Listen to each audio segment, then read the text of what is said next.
ਪੰਜਾਬੀ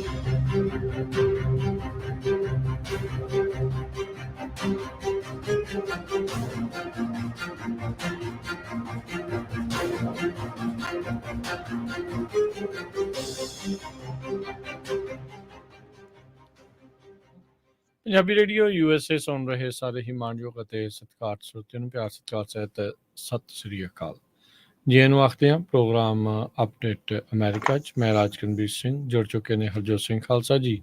ਸਵਾਗਤ ਹੈ ਹਰਜੋਤ ਸਿੰਘ ਜੀ, ਸਤਿ ਸ੍ਰੀ ਅਕਾਲ ਜੀ। ਸਤਿ ਸ਼੍ਰੀ ਅਕਾਲ, ਧੰਨਵਾਦ ਜੀ ਆਇਆਂ ਨੂੰ। ਪੰਜਾਬੀ ਰੇਡੀਓ USA ਦੇ ਜਿੰਨੇ ਵੀ ਸਰੋਤੇ ਸਾਡੇ ਸਾਰੇ ਹੀ AM ਸਟੇਸ਼ਨਸ, FM ਸਟੇਸ਼ਨਸ, ਘਰਾਂ ਦੇ ਵਿੱਚ ਰੇਡੀਓ ਸੈਟਸ ਦੇ ਰਾਹੀਂ, ਟੈਲੀਫੋਨ ਦੇ ਰਾਹੀਂ, ਫੇਸਬੁੱਕ, YouTube ਤੇ ਲਾਈਵ ਦੇਖ ਰਹੇ ਹੋ, ਸੁਣ ਰਹੇ ਹੋ, ਸਾਰਿਆਂ ਨੂੰ ਜੀ ਆਇਆਂ ਨੂੰ ਤੇ ਬਹੁਤ ਹੀ ਪਿਆਰ ਤੇ ਸਤਿਕਾਰ ਭਰੀ ਸਤਿ ਸ਼੍ਰੀ ਅਕਾਲ। ਸਰੋਤਿਓ, ਅੱਜ ਮਈ ਦੀ 31 ਤਰੀਕ ਆ, ਦਿਨ ਬੁੱਧਵਾਰ ਆ। ਤੁਹਾਡੇ ਲਈ ਸਵੇਰ ਦਾ ਅਪਡੇਟ ਅਮਰੀਕਾ ਪ੍ਰੋਗਰਾਮ ਲੈ ਕੇ ਹਾਜ਼ਰ ਹੋਏ ਆ। ਪ੍ਰੋਗਰਾਮ ਨੂੰ ਸਪਾਂਸਰ ਕਰਦੇ ਨੇ ਖਾਲਸਾ ਇੰਸ਼ੋਰੈਂਸ ਏਜੰਸੀ, ਜਿਨ੍ਹਾਂ ਦੇ ਕੋਲੋਂ ਹਰ ਇੱਕ ਤਰੀਕੇ ਦੀ ਇੰਸ਼ੋਰੈਂਸ ਕਰਵਾ ਸਕਦੇ ਹੋ। ਇੰਸ਼ੋਰੈਂਸ ਬਾਰੇ ਪਤਾ ਕਰਨ ਲਈ ਕਾਲ ਕਰ ਸਕਦੇ ਹੋ 408-272-2500। ਟੇਰਕੇਨ ਇਮੀਗ੍ਰੇਸ਼ਨ ਲਾ ਫਰਮ, US ਇਮੀਗ੍ਰੇਸ਼ਨ ਦਾ ਹੋਵੇ ਕਿਸੇ ਵੀ ਤਰੀਕੇ ਦਾ ਕੰਮ, ਕਾਲ ਅਟਰਨੀ ਜੇ ਟੇਰਕੇਨਾ 415-909-0503। Manjeet Singh Kular, Avtar Singh Manzil Clovis, Satnam Singh, Amarjit Singh Dosanjh, Sunny Purewal Yuba City, Lakhbir Singh Samra Texas, Paramjit Singh Deol Fresno, Amarjit Singh Stockton, Jarnail Singh Johal, Harnek Singh Pawla Renton Washington, Dharam Singh Fowler, Sarabjit Singh Randon gas and food Elko Nevada, Harjit Singh Lathrop Antelope truck ਸਟਾਬਰਨ ਵਾਇਓਮਿੰਗ, ਗੁਰਮੇਲ ਸਿੰਘ ਬਲਬੀਰ ਵਾਸੀ ਐਲਗਰੋਵ, ਕਰਨੈਲ ਸਿੰਘ ਰੰਧਾਵਾ ਟਰਲੌਕ। ਇਹਨਾਂ ਸਾਰਿਆਂ ਦਾ ਧੰਨਵਾਦ। ਜੇਕਰ ਤੁਸੀਂ ਜਾਂ ਕੋਈ ਹੋਰ ਕਾਰੋਬਾਰ ਇਸ ਪ੍ਰੋਗਰਾਮ ਨੂੰ ਸਪਾਂਸਰ ਕਰਨਾ ਚਾਹੁੰਦੇ ਹੋ, ਸੰਪਰਕ ਕਰ ਸਕਦੇ ਹੋ 408-722-7698 ਦੇ ਉੱਤੇ। ਅੱਜ ਦੀਆਂ ਖਬਰਾਂ ਵੱਲ ਚੱਲੀਏ ਤੇ ਡੈਪਟ ਸੀਲਿੰਗ ਨੂੰ ਲੈ ਕੇ ਜੋ ਸੈਨੇਟਰ ਜੋ ਮੈਨਸ਼ਨ ਆ, ਉਹ ਮੋਸਟਲੀ ਇੰਡੀਪੈਂਡੈਂਟ ਹੁੰਦੇ ਆ, ਪਰ ਬਹੁਤ ਵਾਰ ਸਾਈਡ ਕਰਦੇ ਹੈਗੇ ਆ ਡੈਮੋਕ੍ਰੇਟਸ ਦੇ ਨਾਲ। ਉਹਨਾਂ ਨੇ ਕਹਿੰਦੇ ਵੀ ਸਭ ਤੋਂ ਵੱਧ ਇਸ ਜੋ ਡੈਪਟ ਸੀਲਿੰਗ ਦਾ ਮੁੱਦਾ ਆ, ਜਿਹਦੇ ਵਿੱਚ ਨੈਗੋਸ਼ੀਏਸ਼ਨ ਹੋਈ ਆ, ਉਹ ਗੇਨ ਕੀਤਾ ਹੈ। ਉਹਨਾਂ ਨੇ ਆਪਣੀ ਸਟੇਟ ਦੇ ਲਈ ਗੈਸ ਪਾਈਪਲਾਈਨ ਜੋ ਆ ਉਹ ਉਹਦੇ ਵਿੱਚ ਇਨਕਲੂਡ ਕੀਤੀ ਹੈਗੀ ਆ।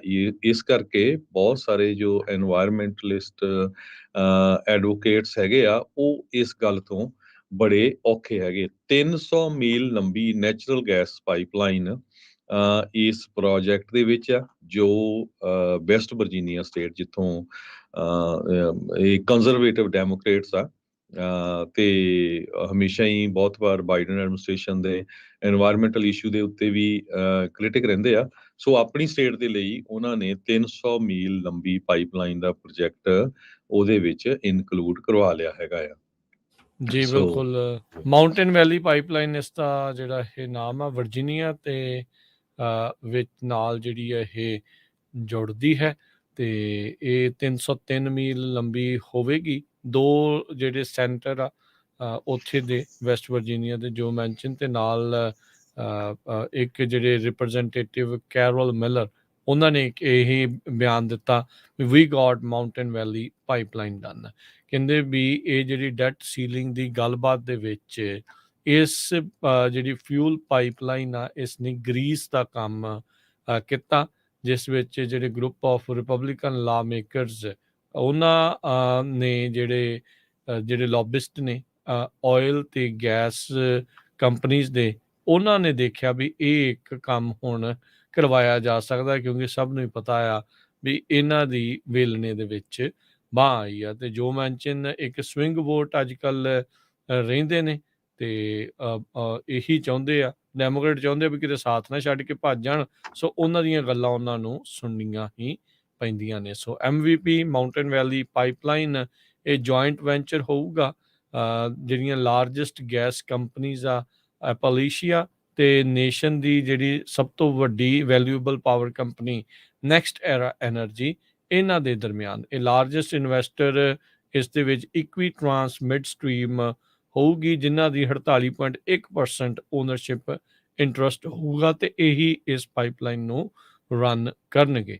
23 ਮਈ ਨੂੰ ਇਸ ਪ੍ਰੋਜੈਕਟ ਦਾ ਕੰਮ ਕਹਿੰਦੇ ਆ ਵੀ ਸ਼ੁਰੂ ਹੋਇਆ, ਤੇ ਜਦੋਂ ਰਿਪਬਲਿਕਨਸ ਨੇ ਦੋਸ਼ ਲਾਏ ਸੀ ਬਾਈਡਨ ਹੋਣਾ ਦੇ ਉੱਤੇ ਵੀ ਭਾਈ ਤੁਸੀਂ ਅਰਜੈਂਸੀ ਨਹੀਂ ਦਿਖਾ ਰਹੇ ਹੈਗੇ ਡੈਟ ਸੀਲਿੰਗ ਦੀਆਂ ਗੱਲਾਂ ਬਾਤਾਂ ਨੂੰ ਜਿਹੜਾ ਉਹ ਲੈ ਕੇ, ਜਿਸ ਨੂੰ ਵਾਈਟ ਹਾਊਸ ਨੇ ਇਸ ਬਿਆਨ ਨੂੰ ਠੁਕਰਾਇਆ ਸੀਗਾ। ਸੋ ਹੁਣ 303 ਮੀਲ ਲੰਬੀ ਮਾਊਂਟੇਨ ਵੈਲੀ ਪਾਈਪਲਾਈਨ ਆ, ਉਸ ਦੇ ਉੱਤੇ ਇਸ ਡੈਟ ਸੀਲਿੰਗ ਦੇ ਵਿੱਚ ਗੱਲਬਾਤ ਦੇ ਵਿੱਚ ਹਾਮੀ ਭਰੀ ਗਈ ਆ।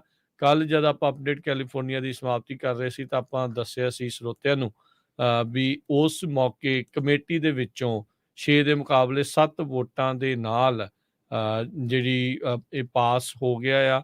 ਕਮੇਟੀ 'ਚੋਂ ਜਿਹੜਾ ਉਹ ਬਾਹਰ ਜਾਊਗਾ ਤੇ ਅੱਜ ਹਾਊਸ ਦੇ ਵਿੱਚ ਇਸ ਦੇ ਉੱਤੇ ਵੋਟ ਕਰਵਾਈ ਜਾ ਸਕਦੀ ਹੈਗੀ ਆ। ਜੀ, ਸੋ ਬਿਲਕੁਲ ਕੈਮਰਨ ਮਕਾਰਥੀ ਹੁਣੀ ਤੇ ਬਾਈਡਨ ਐਡਮਿਨਿਸਟ੍ਰੇਸ਼ਨ ਦੋਨੋਂ ਪੂਰੇ ਜ਼ੋਰ-ਸ਼ੋਰ ਦੇ ਨਾਲ ਆਪਣੇ-ਆਪਣੇ ਜੋ ਡੈਮੋਕ੍ਰੇਟਸ ਉਹਨਾਂ ਦੇ ਸਾਥੀ ਤੇ ਮਕਾਰਥੀ ਹੁਣੀ ਆਪਣੇ ਜੀਓਪੀ ਦੇ ਜੋ ਰਿਪਬਲਿਕਨ ਸਾਥੀ ਆ, ਉਹਨਾਂ ਦੇ ਨਾਲ ਪੂਰੀ ਗੱਲਬਾਤ ਕਰ ਰਹੇ ਹੈਗੇ। ਅੱਜ ਉਹਨਾਂ ਨੇ ਪੂਰਾ ਦਿਨ ਆਪਣੇ ਰਿਪਬਲਿਕਨਸ ਦੇ ਨਾਲ ਕੈਮਰਨ ਮਕਾਰਥੀ ਹੁਣੀ ਸਪੈਂਡ ਕਰਨਾ ਹੈ, ਖਾਸ ਕਰਕੇ ਫਰੀਡਮ ਕਾਕਸ ਗਰੁੱਪ ਵਾਲੇ ਇੱਕ ਹੋਰ ਗਰੁੱਪ ਹੈਗਾ ਆ ਜੋ ਕਹਿੰਦਾ ਵੀ ਅਸੀਂ ਐਗਰੀ ਨਹੀਂ ਕਰਦੇ।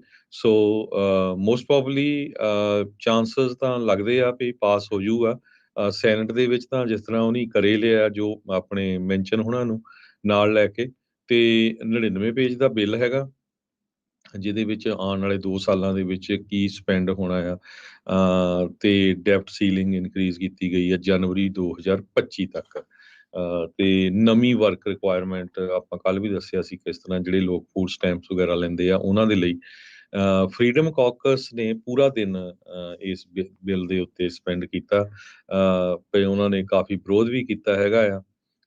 ਜੇ ਡੀਲ ਇਹ ਫੇਲ ਹੋ ਜਾਂਦੀ ਆ, ਰਿਪਰੈਜ਼ੈਂਟੇਟਿਵ ਸਕਾਟ ਪੈਰੀ ਜੋ ਰਿਪਬਲਿਕਨ ਪੈਂਸਿਲਵੇਨੀਆ ਤੋਂ ਆ, ਚੇਅਰਮੈਨ ਹੈਗੇ ਫਰੀਡਮ ਕਾਕਸ ਦੇ, ਤੇ ਫਿਰ ਕਹਿੰਦੇ ਮਾੜਾ ਹੋਊਗਾ। ਅਸੀਂ ਨਹੀਂ, ਫਿਰ ਉਹ ਕਹਿੰਦੇ ਵੀ ਅਸੀਂ ਪੂਰੀ ਕੋਸ਼ਿਸ਼ ਕਰਾਂਗੇ ਇਸ ਨੂੰ ਸਟਾਪ ਕਰਨ ਦੇ ਲਈ। ਸੋ ਫਰੀਡਮ ਕਾਕਸ ਵਾਲੇ ਹੱਕ 'ਚ ਨਹੀਂ ਹੈਗੇ ਲੱਗਦਾ। ਤੇ ਦੇਖਦੇ ਆ, ਬੜਾ ਜੋ ਮਾਰਜਨ ਹੈਗਾ ਡੈਮੋਕ੍ਰੇਟਸ ਤੇ ਰਿਪਬਲਿਕਨ ਦਾ ਬੜਾ ਘੱਟ ਆ ਕਾਂਗਰਸ ਦੇ ਵਿੱਚ। ਕਿੱਥੇ ਕੁ ਗੱਲ ਇਹ ਪਹੁੰਚਦੀ ਹੈਗੀ ਆ। ਬਿਲਕੁਲ, ਸੋ ਇਹਨੂੰ ਡਨ ਡੀਲ ਨਾ ਮੰਨਿਆ ਜਾਵੇ ਅਜੇ, ਕਿਉਂਕਿ ਅੱਜ ਰਾਤ ਨੂੰ ਇਸ ਦੇ ਉੱਤੇ ਵੋਟ ਹੋਣੀ ਆ। ਮਕਾਰਥੀ ਹੋਣਾ ਨੇ ਕਿਹਾ ਵੀ ਮੈਨੂੰ ਇਸ ਚੀਜ਼ ਦਾ ਖਤਰਾ ਕੋਈ ਨਹੀਂ ਆ ਜਾਂ ਮੈਨੂੰ ਕੋਈ ਫਿਕਰ ਨਹੀਂ ਆ ਵੀ ਜਿਹੜੀ ਸਪੀਕਰਸ਼ਿਪ ਦਾ ਗੈਵਲ ਹੁੰਦਾ ਆ ਉਹ ਅਹੁਦਾ ਆ ਉਹਨਾਂ ਦੇ ਕੋਲੋਂ ਖੁੱਸ ਸਕਦਾ ਆ।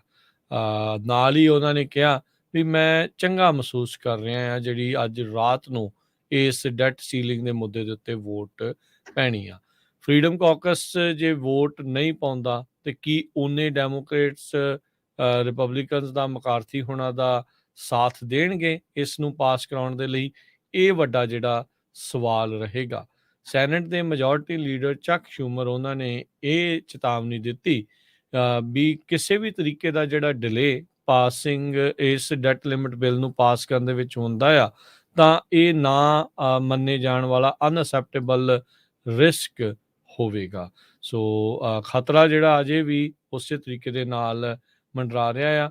ਸੈਨੇਟ ਦੇ ਮਾਈਨੋਰਟੀ ਲੀਡਰ ਮਿਚ ਮੈਕੋਨਲ ਉਹਨਾਂ ਨੇ ਵੀ ਤਕਰੀਬਨ ਇਹੀ ਗੱਲ ਆਖੀ। ਉਹ ਕਹਿੰਦੇ ਵੀ ਮੈਂ ਪ੍ਰਾਊਡ ਮਹਿਸੂਸ ਕਰੂੰਗਾ ਇਸ ਨੂੰ ਸਪੋਰਟ ਕਰਨ ਦੇ ਵਿੱਚ ਵਿਦਆਊਟ ਐਨੀ ਡਿਲੇ। ਤੇ ਮੈਕੋਨਲ ਹੁਣਾਂ ਨੇ ਜਿਹੜੇ ਹਾਊਸ ਰਿਪਬਲਿਕਨਸ ਆ ਉਹਨਾਂ ਦੀ ਸ਼ਲਾਘਾ ਕੀਤੀ ਜਿਸ ਤਰੀਕੇ ਦੇ ਨਾਲ ਉਹਨਾਂ ਨੇ ਡੈਟ ਸੀਲਿੰਗ ਬਿੱਲ ਦੇ ਉੱਤੇ ਕਹਿੰਦੇ ਨੈਗੋਸ਼ੀਏਟ ਕੀਤਾ ਹੈਗਾ ਆ।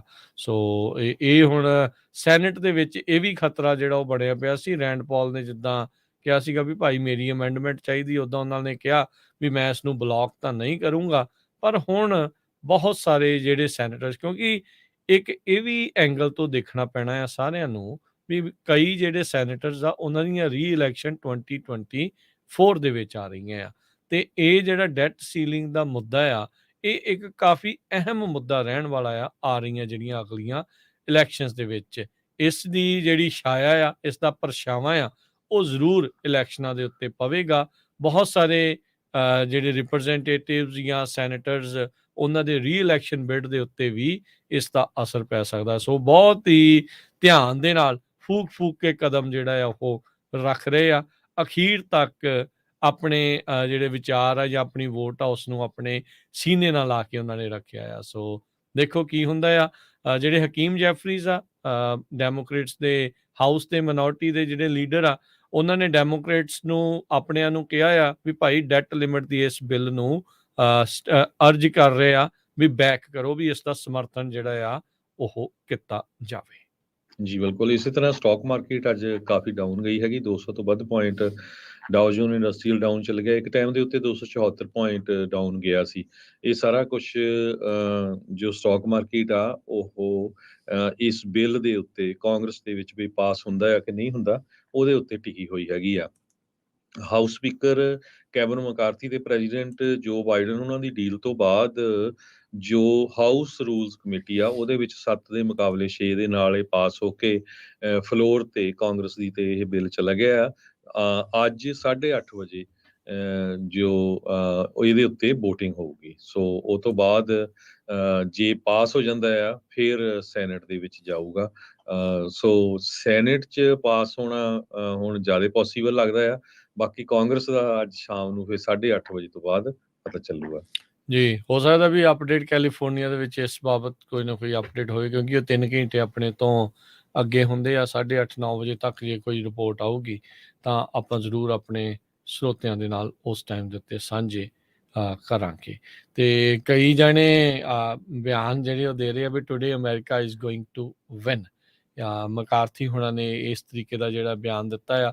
ਸੋ ਇਹ ਡੈਟ ਸੀਲਿੰਗ ਦੇ ਮੁੱਦੇ ਨੂੰ ਲੈ ਕੇ ਆ, ਦੋਨੋਂ ਹੀ ਜਿਹੜੇ ਲੀਡਰ ਆ ਆਪੋ ਆਪਣੇ ਸਪੋਰਟਰਸ ਆ ਉਹਨਾਂ ਨੂੰ ਇਕੱਠੇ ਕਰਕੇ ਇਸ ਡੈਟ ਸੀਲਿੰਗ ਦੀ ਵੋਟ ਦੇ ਉੱਤੇ ਵੋਟ ਪਵਾਉਣ ਦੇ ਲਈ, ਹਾਮੀ 'ਚ ਵੋਟ ਪਾਉਣ ਦੇ ਲਈ ਲੱਗੇ ਹੋਏ ਆ। ਅੱਜ ਵੋਟਾਂ ਬਹੁਤ ਵਿਪ ਹੋਣੀਆਂ ਆ। ਅੱਜ ਮੇਲਾ ਲੱਗਿਆ ਰਹਿਣਾ, ਜਿੱਦਾਂ ਕਹਿੰਦੇ ਆ ਨਾ, ਕੈਪੀਟਲ ਹਿੱਲ ਦੇ ਉੱਤੇ ਅੱਜ ਪੂਰਾ ਮੇਲਾ ਹੋਣਾ ਆ।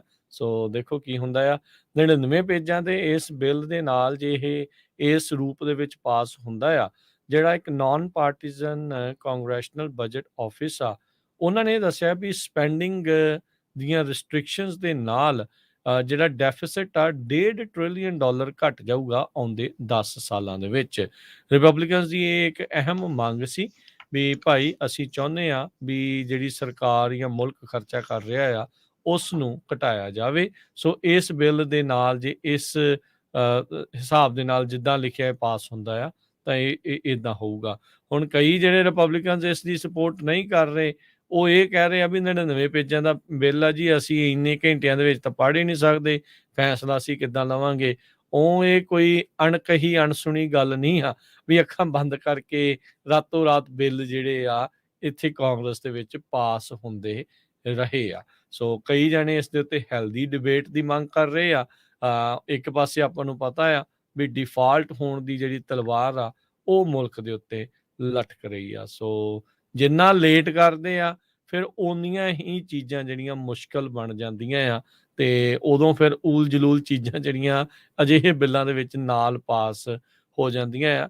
ਇਹਨਾਂ ਨੂੰ ਚਾਹੀਦਾ ਹੈ ਰਿਪਰੈਜ਼ੈਂਟੇਟਿਵਸ ਨੂੰ ਵੀ ਭਾਈ ਪਹਿਲਾਂ ਹੀ ਇਸ ਦੇ ਉੱਤੇ ਵਿਚਾਰ ਚਰਚਾ ਕਰਦੇ। ਇਹ ਨਹੀਂ ਹੁਣ ਕਹਿ ਸਕਦੇ ਵੀ ਸਾਡੇ ਕੋਲ ਸਮਾਂ ਨਹੀਂ ਸੀ, 6 ਮਹੀਨੇ ਪਹਿਲਾਂ, ਸਾਲ ਪਹਿਲਾਂ ਹੀ ਪਤਾ ਸੀਗਾ ਵੀ ਇਹ ਮਈ ਜੂਨ ਦੇ ਵਿੱਚ ਜਾ ਕੇ, ਜੂਨ ਜੁਲਾਈ ਦੇ ਵਿੱਚ ਜਾ ਕੇ ਇਹ ਰਫੜ ਪੈਣਾ ਹੀ ਪੈਣਾ ਹੈ। जी, अगली खबर पर चलिए जो ਸਾਊਥ ਕੈਰੋਲਿਨਾ ਤੋਂ ਆ ਰਹੀ ਆ, ਜਿੱਥੇ ਇੱਕ ਗੈਸ ਸਟੇਸ਼ਨ ਦੇ ਉੱਤੇ ਇੱਕ 14 ਸਾਲਾਂ ਦੇ ਨੌਜਵਾਨ ਨੂੰ ਗੈਸ ਸਟੇਸ਼ਨ ਦੇ ਓਨਰ ਨੇ ਗੋਲੀਆਂ ਮਾਰ ਕੇ ਮਾਰ ਦਿੱਤਾ ਤੇ ਉਹਦੇ ਤੇ ਉਸ ਮਾਲਕ ਨੇ ਇਹ ਕਿਹਾ ਸੀ ਵੀ ਇਹ ਚੋਰੀ ਕਰ ਰਿਹਾ ਸੀ। ਜੋ ਸ਼ੈਰਿਫ ਡਿਪਾਰਟਮੈਂਟ ਆ ਉਹ ਦੱਸ ਰਹੀ ਹੈਗੀ ਆ। ਓਨਰ ਰਿਕ ਚੌ ਤੇ ਉਹਦਾ ਮੁੰਡਾ ਦੋਨਾਂ ਨੂੰ ਸਾਈਰਸ ਕਾਰਮਿਕ ਵੈਲਟਨ ਦੀ ਮੌਤ ਦੇ ਸੰਬੰਧ ਦੇ ਵਿੱਚ ਚਾਰਜ ਕਰ ਲਿਆ ਗਿਆ ਹੈਗਾ। ਕਹਿੰਦੇ ਭਈ ਰਿਕ ਚੌ 58 ਸਾਲਾਂ ਦਾ ਜੋ ਇਹ ਸਟੋਰ ਗੈਸ ਸਟੇਸ਼ਨ ਦਾ ਮਾਲਕ ਸੀ, ਉਹ ਕਹਿੰਦਾ ਭਈ ਸਾਡੇ ਚੋਰੀ ਕਰਨ ਆਇਆ ਸੀ ਤੇ ਜਦੋਂ ਅਸੀਂ ਇਹਨੂੰ ਫੋਲੋ ਕੀਤਾ ਉਹਦੇ ਕੋਲ ਗਨ ਵੀ ਸੀ। ਹਾਲਾਂਕਿ ਸ਼ੈਰਿਫ ਡਿਪਾਰਟਮੈਂਟ ਨੇ ਬਾਅਦ ਦੇ ਵਿੱਚ ਉਹ ਜਿੱਥੇ ਮਰਿਆ ਪਿਆ ਸੀ ਉਹਦੇ ਲਾਗਿਓਂ ਗਨ ਵੀ ਇੱਕ ਰਿਕਵਰ ਕੀਤੀ ਹੈਗੀ ਆ। ਪਰ ਸ਼ੈਰਿਫ ਡਿਪਾਰਟਮੈਂਟ ਨੇ ਇਹ ਕਿਹਾ ਆ ਭਈ ਮਾਲਕ ਨੂੰ ਕਿਸੇ ਤਰ੍ਹਾਂ ਦਾ ਖਤਰਾ ਨਹੀਂ ਸੀ। ਕਦੇ ਵੀ ਉਸਨੇ ਜੋ ਗਨ ਆ, ਜੋ ਐਵੀਡੈਂਸ ਅਸੀਂ ਇਕੱਠਾ ਕੀਤਾ ਉਹ ਉਹਦੇ ਵੱਲ ਨਹੀਂ ਕੀਤੀ ਸੀ, ਮਾਲਕ ਵੱਲ। ਤੇ ਪਰ ਜੋ ਮਾਲਕ ਆ ਗੈਸ ਸਟੇਸ਼ਨ ਦਾ ਚਾਓ ਤੇ ਉਹਦਾ ਜਿਹੜਾ ਮੁੰਡਾ ਆ ਉਹ ਇਹ ਆਰਗੂ ਕਰ ਰਹੇ ਆ ਭਈ ਸਾਨੂੰ ਖਤਰਾ ਸੀ, ਇਸ ਕਰਕੇ ਅਸੀਂ ਜਿਹੜੀਆਂ ਗੋਲੀਆਂ ਚਲਾਈਆਂ ਤੇ ਉਸ ਨੂੰ ਮਾਰ ਦਿੱਤਾ। ਕਾਲੇ ਮੂਲ ਦਾ ਇਹ ਨੌਜਵਾਨ ਸੀ। ਹੁਣ ਉੱਥੇ ਕਾਫੀ ਜਿਹੜਾ ਰੌਲਾ ਰੱਪਾ ਪੈ ਰਿਹਾ ਤੇ ਉਹਦੇ ਗੈਸ ਸਟੇਸ਼ਨ ਦੇ ਬਾਹਰ ਵੀ ਗ੍ਰੈਫਿਟੀ ਵਗੈਰਾ ਕਾਫੀ ਲਿਖੀ ਗਈ ਆ, ਉਹਦੇ ਸ਼ੀਸ਼ੇ ਵਗੈਰਾ ਵੀ ਤੋੜ ਦਿੱਤੇ ਗਏ ਹੈਗੇ ਆ।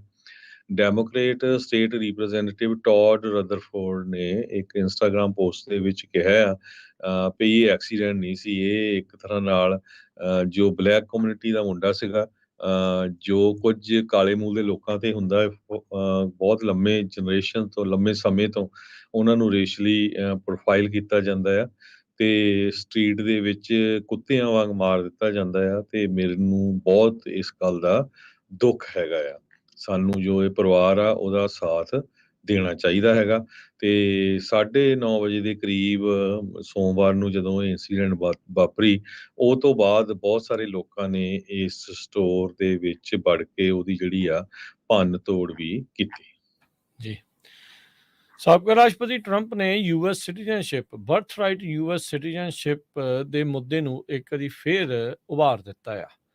ਸਾਬਕਾ ਰਾਸ਼ਟਰਪਤੀ ਕਹਿੰਦੇ ਆ ਵੀ ਮੈਂ ਪਹਿਲੇ ਦਿਨ ਜੇ ਦੂਜੀ ਵਾਰ ਰਾਸ਼ਟਰਪਤੀ ਬਣਦਾ ਆ ਤੇ 14th ਅਮੈਂਡਮੈਂਟ ਦੀ ਵਰਤੋਂ ਕਰਦੇ ਹੋਏ ਜਿਹੜੇ ਅਨਡਾਕੂਮੈਂਟ ਮਾਈਗ੍ਰੈਂਟਸ ਦੇ ਨਿਆਣੇ ਅਮਰੀਕਾ 'ਚ ਜੰਮਦੇ ਆ, ਉਹਨਾਂ ਦਾ ਉਸ ਜਨਮ ਦੇ ਆਧਾਰ ਦੇ ਉੱਤੇ ਯੂਐਸ ਸਿਟੀਜ਼ਨਸ਼ਿਪ ਨੂੰ ਖਾਰਜ ਕਰ ਦਊਂਗਾ। ਉਹਨਾਂ ਨੇ ਕਿਹਾ ਵੀ ਜਿਹੜਾ ਵੀ ਅਨਡਾਕੂਮੈਂਟਡ ਲੋਕਾਂ ਦਾ ਨਿਆਣੇ ਇੱਥੇ ਜੰਮਣਗੇ ਤਾਂ ਉਸ ਨੂੰ ਅਸੀਂ ਸਿਟੀਜ਼ਨਸ਼ਿਪ ਨਹੀਂ ਦੇਵਾਂਗੇ।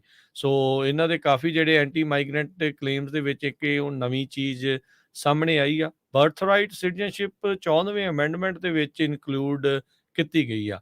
ਉਹ ਦੱਸਦੇ ਜਾਈਏ 125 ਵਰ੍ਹੇ ਪਹਿਲਾਂ ਯੂਐਸ ਦੀ ਸੁਪਰੀਮ ਕੋਰਟ ਦੇ ਉੱਤੇ ਇਸ ਮੁੱਦੇ ਦੇ ਉੱਤੇ ਫੈਸਲਾ ਹੋ ਚੁੱਕਾ ਆ। ਉਸ ਮੌਕੇ ਜਿਹੜੇ ਚਾਈਨੀਜ਼ ਬੌਰਨ ਸਿਟੀਜ਼ਨ ਉਹਨਾਂ ਦਾ ਨਿਆਣਾ ਇੱਥੇ ਜੰਮਿਆ ਸੀ, ਆਟੋਮੈਟਿਕਲੀ ਯੂਐਸ ਸਿਟੀਜ਼ਨ ਬਣਨਾ ਹੈ ਜਾਂ ਨਹੀਂ, ਉਸ ਦੇ ਉੱਤੇ ਸੁਪਰੀਮ ਕੋਰਟ ਨੇ ਫੈਸਲਾ ਸੁਣਾਇਆ ਸੀਗਾ ਵੀ ਨਹੀਂ, ਇਹ ਯੂਐਸ ਦੇ ਵਿੱਚ ਕਿਸੇ ਵੀ ਉਹਦੇ ਮਾਂ ਪਿਓ ਦੇ ਜਿਹੜੀ ਉਹਦੀ ਸਿਟੀਜ਼ਨਸ਼ਿਪ ਜਾਂ ਉਸ ਦੇ ਉੱਤੇ ਕੋਈ ਫਰਕ ਨਹੀਂ ਪੈਂਦਾ। ਜਿਹੜਾ ਅਮਰੀਕਾ ਦੀ ਏਅਰ ਸਪੇਸ ਜਾਂ ਅਮਰੀਕਾ ਦੀ ਧਰਤੀ ਦੇ ਮੇਨਲੈਂਡ ਦੇ ਉੱਤੇ ਜਾਂ ਉਹਦੇ ਟਾਪੂਆਂ ਦੇ ਉੱਤੇ ਜਿਹੜਾ ਜੰਮਦਾ ਆ, ਉਹ automatically birth right US citizen ਬਣੂਗਾ। ਯੂਐਸ ਦੇ ਜਿਹੜੇ ਸਾਬਕਾ ਰਾਸ਼ਟਰਪਤੀ ਟਰੰਪ ਆ, ਉਹਨਾਂ ਨੇ ਕਿਹਾ ਆ ਵੀ ਮੈਂ ਭਾਈ ਇਸ ਨੂੰ ਐਂਡ ਕਰ ਦਊਂਗਾ। 2015 ਦੇ ਵਿੱਚ ਵੀ ਇਹਨਾਂ ਨੇ ਇਸ ਤਰੀਕੇ ਦੀ ਉਦੋਂ ਗੱਲ ਕੀਤੀ ਸੀ, ਪਰ ਆਪਣੇ 4 ਸਾਲਾਂ ਦੇ ਕਾਰਜਕਾਲ ਦੇ ਵਿੱਚ ਇਸ ਉੱਤੇ ਕੋਈ ਟਿੱਪਣੀ ਜਾਂ ਕੋਈ ਇਹਨਾਂ ਨੇ ਕਦਮ ਨਹੀਂ ਚੁੱਕਿਆ ਸੀਗਾ। ਸੋ ਕਹਿੰਦੇ ਵੀ ਜਿਹੜੀਆਂ 30 ਤੋਂ ਵੱਧ ਅਜਿਹੀਆਂ ਮੁਲਕ ਨੇ ਅਮਰੀਕਾ ਵਾਂਗ ਜਿਹੜੇ ਬਰਥ ਰਾਈਟ ਸਿਟੀਜ਼ਨਸ਼ਿਪ ਆਫਰ ਕਰਦੇ ਨੇ, ਤੇ ਉਹ ਇਹ ਐਕਸਪਰਟ ਇਹ ਮੰਨਦੇ ਨੇ ਵੀ ਜੇ ਟਰੰਪ ਹੁਣੀ ਰਾਸ਼ਟਰਪਤੀ ਬਣਦੇ ਆ ਤੇ ਇਦਾਂ ਦਾ ਐਗਜ਼ੈਕਟਿਵ ਆਰਡਰ ਪਹਿਲੇ ਦਿਨ ਹੀ ਲਾਉਂਦੇ ਆ ਤਾਂ ਇਸ ਨੂੰ ਤੁਰੰਤ ਅਦਾਲਤ ਵਿੱਚ ਲੈ ਕੇ ਜਾਇਆ ਜਾਊਗਾ, ਜਿੱਥੇ ਇਸ ਦੇ ਟਿਕਣ ਦੇ ਘੱਟ ਸਾਰ ਆ ਤੇ ਇਸ ਦੀ ਐਗਜ਼ੀਕਿਊਟਿਵ ਆਰਡਰ ਦੀ ਹਾਰ ਹੋ ਸਕਦੀ ਆ। ਅਗਲੀ ਖਬਰ ਵੱਲ ਚੱਲੀਏ ਤੇ ਨਾਰਥ ਕੋਰੀਆ ਨੇ ਅੱਜ ਐਡਮਿਟ ਕੀਤਾ ਵੀ ਜੋ ਉਹਨਾਂ ਨੇ ਸੈਟੇਲਾਈਟ ਲਾਂਚ ਕੀਤਾ ਸੀ ਉਹ ਫੇਲ ਹੋ ਗਿਆ ਆ।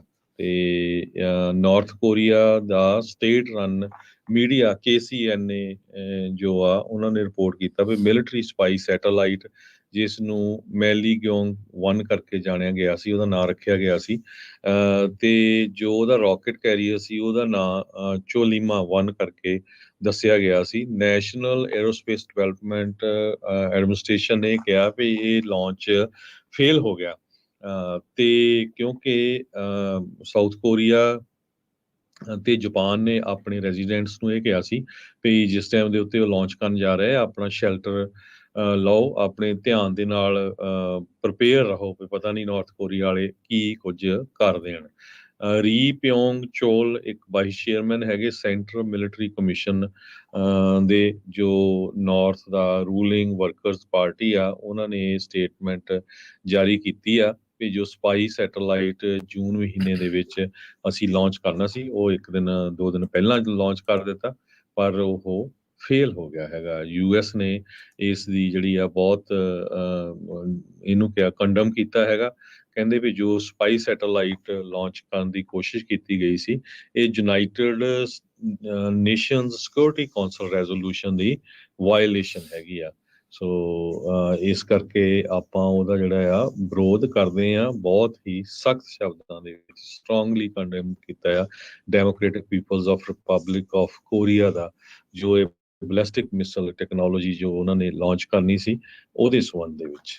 ਜੀ, ਕਹਿੰਦੇ ਸਾਊਥ ਕੋਰੀਆ ਦੀ ਮਿਲਟਰੀ ਨੂੰ ਭਾਜਣਾ ਉਸ ਟਾਈਮ ਦੇ ਉੱਤੇ ਪੈ ਗਈਆਂ ਜਦੋਂ ਇਹਨਾਂ ਨੇ ਜਿਹੜਾ ਸਪੇਸ ਪ੍ਰੋਜੈਕਟਾਈਲ ਫਾਇਰ ਕੀਤਾ ਸੀਗਾ। ਐਮਰਜੈਂਸੀ ਅਲਰਟ ਸਾਊਥ ਕੋਰੀਆ ਦੇ ਸਿਓਲ ਤੇ ਹੋਰ ਜਾਪਾਨ ਦੇ ਕਈ ਇਲਾਕਿਆਂ ਦੇ ਵਿੱਚ ਜਾਰੀ ਜਿਹੜੇ ਉਹ ਕਰਨੇ ਪੈ ਗਏ ਸੀਗੇ। ਕਈ ਹਫ਼ਤਿਆਂ ਬਾਅਦ ਅੱਜ ਨਾਰਥ ਕੋਰੀਆ ਨੇ ਇਹ ਮੰਨਿਆ ਆ ਤੇ ਕਹਿੰਦੇ ਵੀ ਜਿਹੜਾ ਲੀਡਰ ਆ ਉਹਨਾਂ ਦਾ ਕਿਮ ਯੋਂਗ ਉਨ ਉਸੇ ਨੇ ਹੀ ਵਿਸ਼ੇਸ਼ ਇਜਾਜ਼ਤ ਦੇ ਕੇ ਇਹ ਲਾਂਚ ਕਰਨ ਦੀ ਕੋਸ਼ਿਸ਼ ਕੀਤੀ ਸੀ। ਮਿਲਟਰੀ ਰਿਕੋਨਸੈਂਸ ਸੈਟਲਾਈਟ ਵੀ ਇੱਕ ਹਿਸਾਬ ਦੇ ਨਾਲ ਆਪਣੇ ਵਿਰੋਧੀਆਂ ਦੇ ਉੱਤੇ ਜਾਂ ਦੂਜੇ ਮੁਲਕਾਂ ਦੇ ਉੱਤੇ ਜਸੂਸੀ ਇਸ ਸੈਟਲਾਈਟ ਦੇ ਤਹਿਤ ਕਰਨ ਦੀ ਕੋਸ਼ਿਸ਼ ਕਰਨੀ ਚਾਹੁੰਦੇ ਸੀਗੇ।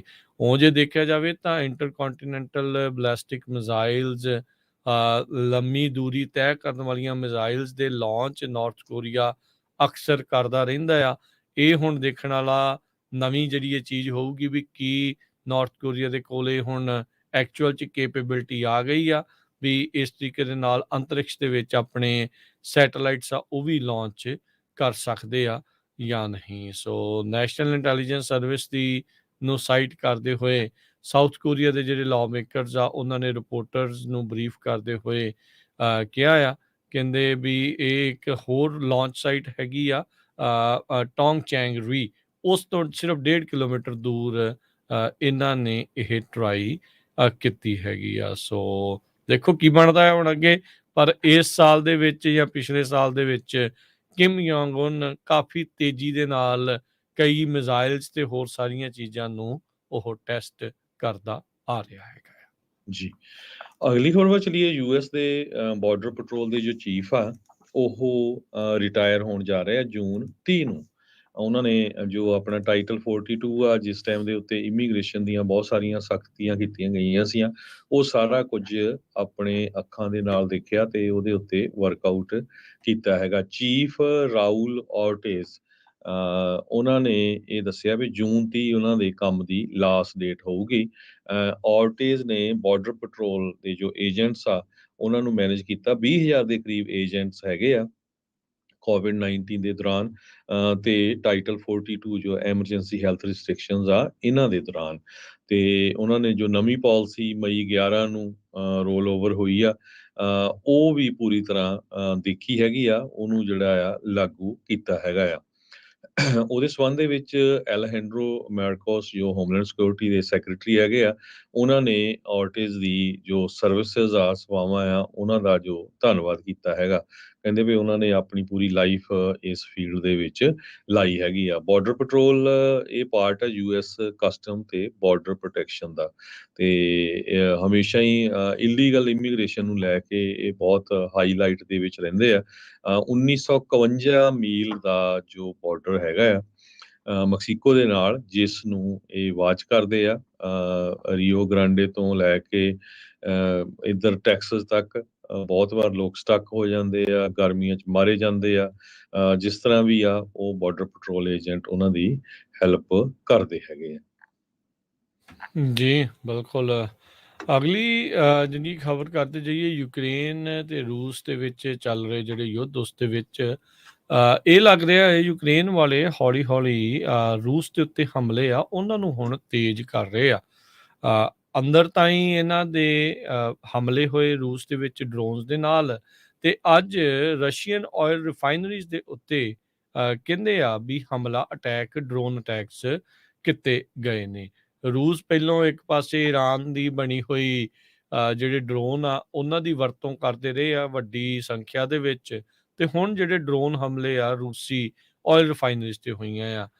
ਮੈਡਵੇਵ ਜਿਹੜੇ ਆ ਉਹਨਾਂ ਨੇ ਬ੍ਰਿਟਿਸ਼ ਅਧਿਕਾਰੀਆਂ ਨੂੰ ਦੱਸਿਆ ਵੀ ਯੂਕਰੇਨ ਜਿਹੜੇ ਆ ਉਹ ਏਡ ਕਰ ਰਿਹਾ ਆ ਇਹਨਾਂ ਦੇ ਵਿੱਚ, ਤੇ ਇਹ ਜਿਹੜੇ ਹੁਣ ਮਿਲਟਰੀ ਟਾਰਗੇਟਸ ਦੇ ਉੱਤੇ ਨਿਸ਼ਾਨੇ ਲਾ ਰਹੇ ਹੈਗੇ ਆ। ਸੋ ਰੂਸ ਦੀ ਧਰਤੀ ਦੇ ਉੱਤੇ ਲਗਾਤਾਰ ਦੂਸਰੇ ਦਿਨ ਡਰੋਨ ਹਮਲੇ ਇਹ ਜਾਰੀ ਰਹੇ ਆ। ਇਹ ਰੂਸ ਦੀ ਹੱਦ ਦੇ 50 ਮੀਲ ਅੰਦਰ ਦੋ ਜਿਹੜੀਆਂ ਆਇਲ ਰਿਫਾਈਨਰੀਜ਼ ਆ ਉਹਨਾਂ ਉੱਤੇ ਹਮਲਾ ਕੀਤਾ ਗਿਆ ਆ।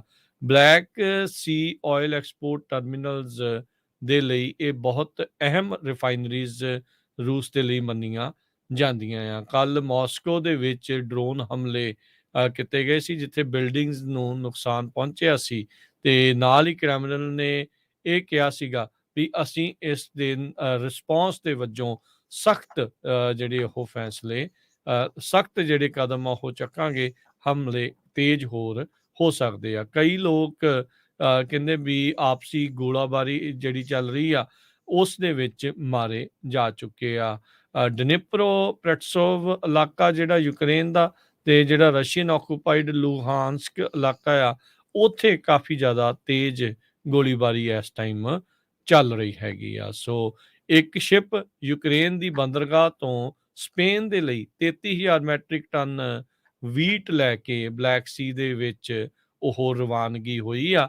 ਇਹ ਜਿਹੜੀ ਇਹਨਾਂ ਦੀ ਗ੍ਰੇਨ ਦੀ ਡੀਲ ਹੋਈ ਸੀ। ਸੋ ਲੈਟਸ ਸੀ ਕੀ ਬਣਦਾ ਆ, ਪਰ ਯੂਕਰੇਨ ਨੇ ਡਰੋਨ ਹਮਲੇ ਕਹਿ ਸਕਦੇ ਆ ਵੀ ਉਧਰਲੇ ਪਾਸੇ ਤੇਜ਼ ਕੀਤੇ ਆ, ਤੇ ਇਸ ਦੀ ਜਵਾਬੀ ਕਾਰਵਾਈ ਦੇ ਵਿੱਚ ਰੂਸ ਚੁੱਪ ਤਾਂ ਨਹੀਂ ਬੈਠੂਗਾ, ਕੁਛ ਨਾ ਕੁਛ ਉਹ ਵੀ ਵੱਡਾ ਹਮਲਾ ਪਲਾਨ ਕਰ ਰਿਹਾ ਹੋ ਸਕਦਾ ਆ। ਵੈਸਟਰਨ ਗਵਰਨਮੈਂਟਸ ਨੇ ਕਿਸੇ ਤਰ੍ਹਾਂ ਦੇ ਕ੍ਰਿਟਿਸਿਜ਼ਮ ਕਰਨ ਤੋਂ ਨਾ ਕਰ ਦਿੱਤੀ ਆ ਜੋ ਯੂਕਰੇਨ ਨੇ ਰਸ਼ੀਆ ਦੇ ਵਿੱਚ ਸਟ੍ਰਾਈਕ ਕੀਤਾ ਹੈ। ਜਰਮਨ ਨੇ ਰਸ਼ੀਆ ਦੇ ਕੌਂਸੂਲੇਟ ਦਾ ਆਫਿਸ ਕਲੋਜ਼ ਕੀਤਾ ਆ ਟਿਟ ਫॉर ਟੈਟ, ਕਿਉਂਕਿ ਮਾਸਕੋ ਵਾਲਿਆਂ ਨੇ ਉਹਨਾਂ ਦਾ ਕੀਤਾ ਸੀ। IAEA ਉਹਨਾਂ ਦੇ ਮੁਤਾਬਕ ਜੋ ਜਾਪਰਜ਼ੀਆ ਦਾ ਪਲਾਂਟ ਹੈਗਾ ਨਿਊਕਲੀਅਰ, ਉਹ ਇੱਕ ਤਰ੍ਹਾਂ ਨਾਲ ਨਿਊਕਲੀਅਰ ਕੈਟਾਸਟ੍ਰੋਫੀ ਹੋ ਸਕਦੀ ਹੈਗੀ ਆ। ਸੋ ਉਹਨੂੰ ਉਹ ਪੂਰੀ ਤਰ੍ਹਾਂ ਵਾਚ ਕਰ ਰਹੇ ਹੈਗੇ ਆ। ਆਪਣੇ ਬਲਿੰਕਨ ਸਾਹਿਬ ਜੋ ਸੈਕਟਰੀ ਹੈਗੇ ਆ, ਉਹਨਾਂ ਨੇ ਰਸ਼ੀਆ ਤੇ ਚਾਈਨਾ ਦੇ ਸੰਬੰਧ ਦੇ ਵਿੱਚ ਜੋ ਯੂਰਪੀਅਨ ਕਾਊਂਟਰ ਪਾਰਟਸ ਆ ਉਹਨਾਂ ਦੇ ਨਾਲ ਸਵੀਡਨ ਦੇ ਵਿੱਚ ਗੱਲਬਾਤ ਕੀਤੀ ਹੈਗੀ ਆ। ਰਸ਼ੀਆ ਨੇ 1000 ਤੋਂ ਵੱਧ attack Ukrainian health care facilities ਦੇ ਉੱਤੇ ਕੀਤੇ ਆ। ਇਹ WHO ਨੇ ਸਟੇਟਮੈਂਟ ਜਾਰੀ ਕੀਤੀ ਹੈਗੀ ਆ। ਜੋ ਲੇਟੈਸਟ ਡਰਾਊਨ ਅਟੈਕ ਮਾਸਕੋ ਦੇ ਵਿੱਚ ਹੋਏ ਹੈਗੇ ਆ, ਉਹ ਤੋਂ ਪਤਾ ਲੱਗਦਾ ਹੈ ਵੀ ਰਸ਼ੀਆ ਵਾਲੇ ਵੀ ਇਸ ਅਟੈਕ ਦੇ ਅੰਡਰ ਆ ਸਕਦੇ ਹੈਗੇ। ਇਹ ਨਹੀਂ ਹੈ ਵੀ ਤੁਸੀਂ ਯੂਕਰੇਨ ਤੇ ਹਮਲਾ ਕਰ ਦਿਓ ਵੀ ਆਪ ਆਰਾਮ ਨਾਲ ਸ਼ਾਂਤੀ ਦੇ ਨਾਲ ਬੈਠੇ ਰਹੋ। ਜੀ ਬਿਲਕੁਲ। ਇੱਕ ਆਪਾਂ ਹੁਣ ਬ੍ਰੇਕ ਲਵਾਂਗੇ, ਬ੍ਰੇਕ ਤੋਂ ਬਾਅਦ ਮੁੜ ਕੇ ਫਿਰ ਵਾਪਸ ਹਾਜ਼ਰ ਹੁੰਨੇ ਆ। ਹੋਰ ਕੀ ਕੁਛ ਚੱਲ ਰਿਹਾ ਆ ਮੁਲਕ ਭਰ ਦੇ ਵਿੱਚ, ਉਸ ਉੱਤੇ ਚਰਚਾਵਾਂ ਜਿਹੜੀਆਂ ਕਰਾਂਗੇ। ਕੈਲੀਫੋਰਨੀਆ ਸਮਰਸ ਦੇ ਲਈ ਕਿੱਦਾਂ ਤਿਆਰੀ ਕਰ ਰਹੀ ਆ ਐਨਰਜੀ ਨੂੰ ਜਿਹੜਾ ਉਹ ਲੈ ਕੇ, ਉਸ ਉੱਤੇ ਚਰਚਾ ਹੋਊਗੀ। ਐਮਾਜ਼ੋਨ ਦੇ ਵਰਕਰਸ ਉਹਨਾਂ ਦਾ ਵਾਕਆਊਟ ਨੂੰ ਲੈ ਕੇ ਕੀ ਪਲਾਨ ਆ, ਉਹਦੇ ਬਾਰੇ ਇਕੋਨਮੀ ਦੀਆਂ ਜਿਹੜੀਆਂ ਹੋਰ ਗੱਲਾਂ ਆ ਉਹ ਤੁਹਾਡੇ ਨਾਲ ਸਾਂਝੀਆਂ ਕਰਾਂਗੇ। ਇੱਕ ਕਲਟ ਲੀਡਰ ਹੁੰਦਾ ਸੀਗਾ ਮੈਨਸ਼ਨ, ਚਾਰਲਸ ਮੈਨਸਨ, ਉਸ ਦੀ ਇੱਕ ਸਪੋਰਟਰ, ਉਸ ਨੂੰ ਮੰਨਣ ਵਾਲੀ ਉਹਦੀ ਫਾਲੋਅਰ, ਉਸ ਦੇ ਬਾਰੇ ਕੈਲੀਫੋਰਨੀਆ ਦੇ ਅਪੀਲ ਕੋਰਟ ਨੇ ਇੱਕ ਫੈਸਲਾ ਸੁਣਾਇਆ ਆ। ਉਹ ਜਾਣਕਾਰੀਆਂ ਲੈ ਕੇ ਹਾਜ਼ਰ ਹੁੰਦੇ ਆ। ਜੁੜੇ ਰਹਿਣਾ ਇੱਦਾਂ ਹੀ ਪੰਜਾਬੀ ਰੇਡੀਓ USA ਦੇ ਨਾਲ।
ਪੰਜਾਬੀ ਰੇਡੀਓ USA ਸੁਣ ਰਹੇ ਸਾਡੇ ਸਰੋਤਿਆਂ ਨੂੰ ਇੱਕ ਵਾਰੀ ਫਿਰ ਜੀ ਆਇਆਂ ਨੂੰ ਸਵਾਗਤ ਹੈ। ਸਤਿ ਸ੍ਰੀ ਅਕਾਲ। ਪ੍ਰੋਗਰਾਮ ਅਪਡੇਟ ਅਮਰੀਕਾ 'ਚ ਹਰਜੋਤ ਸਿੰਘ ਜੀ ਸਵਾਗਤ ਹੈ ਜੀ। ਸਤਿ ਸ੍ਰੀ ਅਕਾਲ।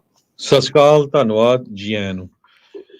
ਬ੍ਰੇਕ ਤੋਂ ਬਾਅਦ ਇੱਕ ਵਾਰੀ ਫਿਰ ਸਰੋਤਿਆਂ ਨਾਲ ਨਿਊਜ਼ ਸਾਂਝੀ ਕਰਦੇ ਜਾਈਏ ਵੀ ਅਗਲਾ ਹਫ਼ਤਾ ਘੱਲੂ ਘਾਰੇ ਦਾ ਸਿੱਖ ਕੌਮ ਲਈ ਆ ਰਿਹਾ ਆ। 1 ਜੂਨ ਤੋਂ ਲੈ ਕੇ 6 ਜੂਨ ਤੱਕ ਹਿੰਦੁਸਤਾਨ ਦੀ ਉਸ ਵੇਲੇ ਦੀ ਸਰਕਾਰ ਜੋ ਕਾਂਗਰਸ ਦੀ ਸੀ, ਉਸ ਨੇ ਸ਼੍ਰੀ ਦਰਬਾਰ ਸਾਹਿਬ ਤੇ ਅਕਾਲ ਤਖਤ ਸਾਹਿਬ ਤੇ ਨਾਲ ਦੀ ਨਾਲ 38 ਹੋਰ ਗੁਰੂ ਘਰਾਂ ਤੇ ਹਮਲੇ ਕੀਤੇ, ਹਜ਼ਾਰਾਂ ਹੀ ਨੌਜਵਾਨਾਂ ਦਾ ਕਤਲ ਕੀਤਾ।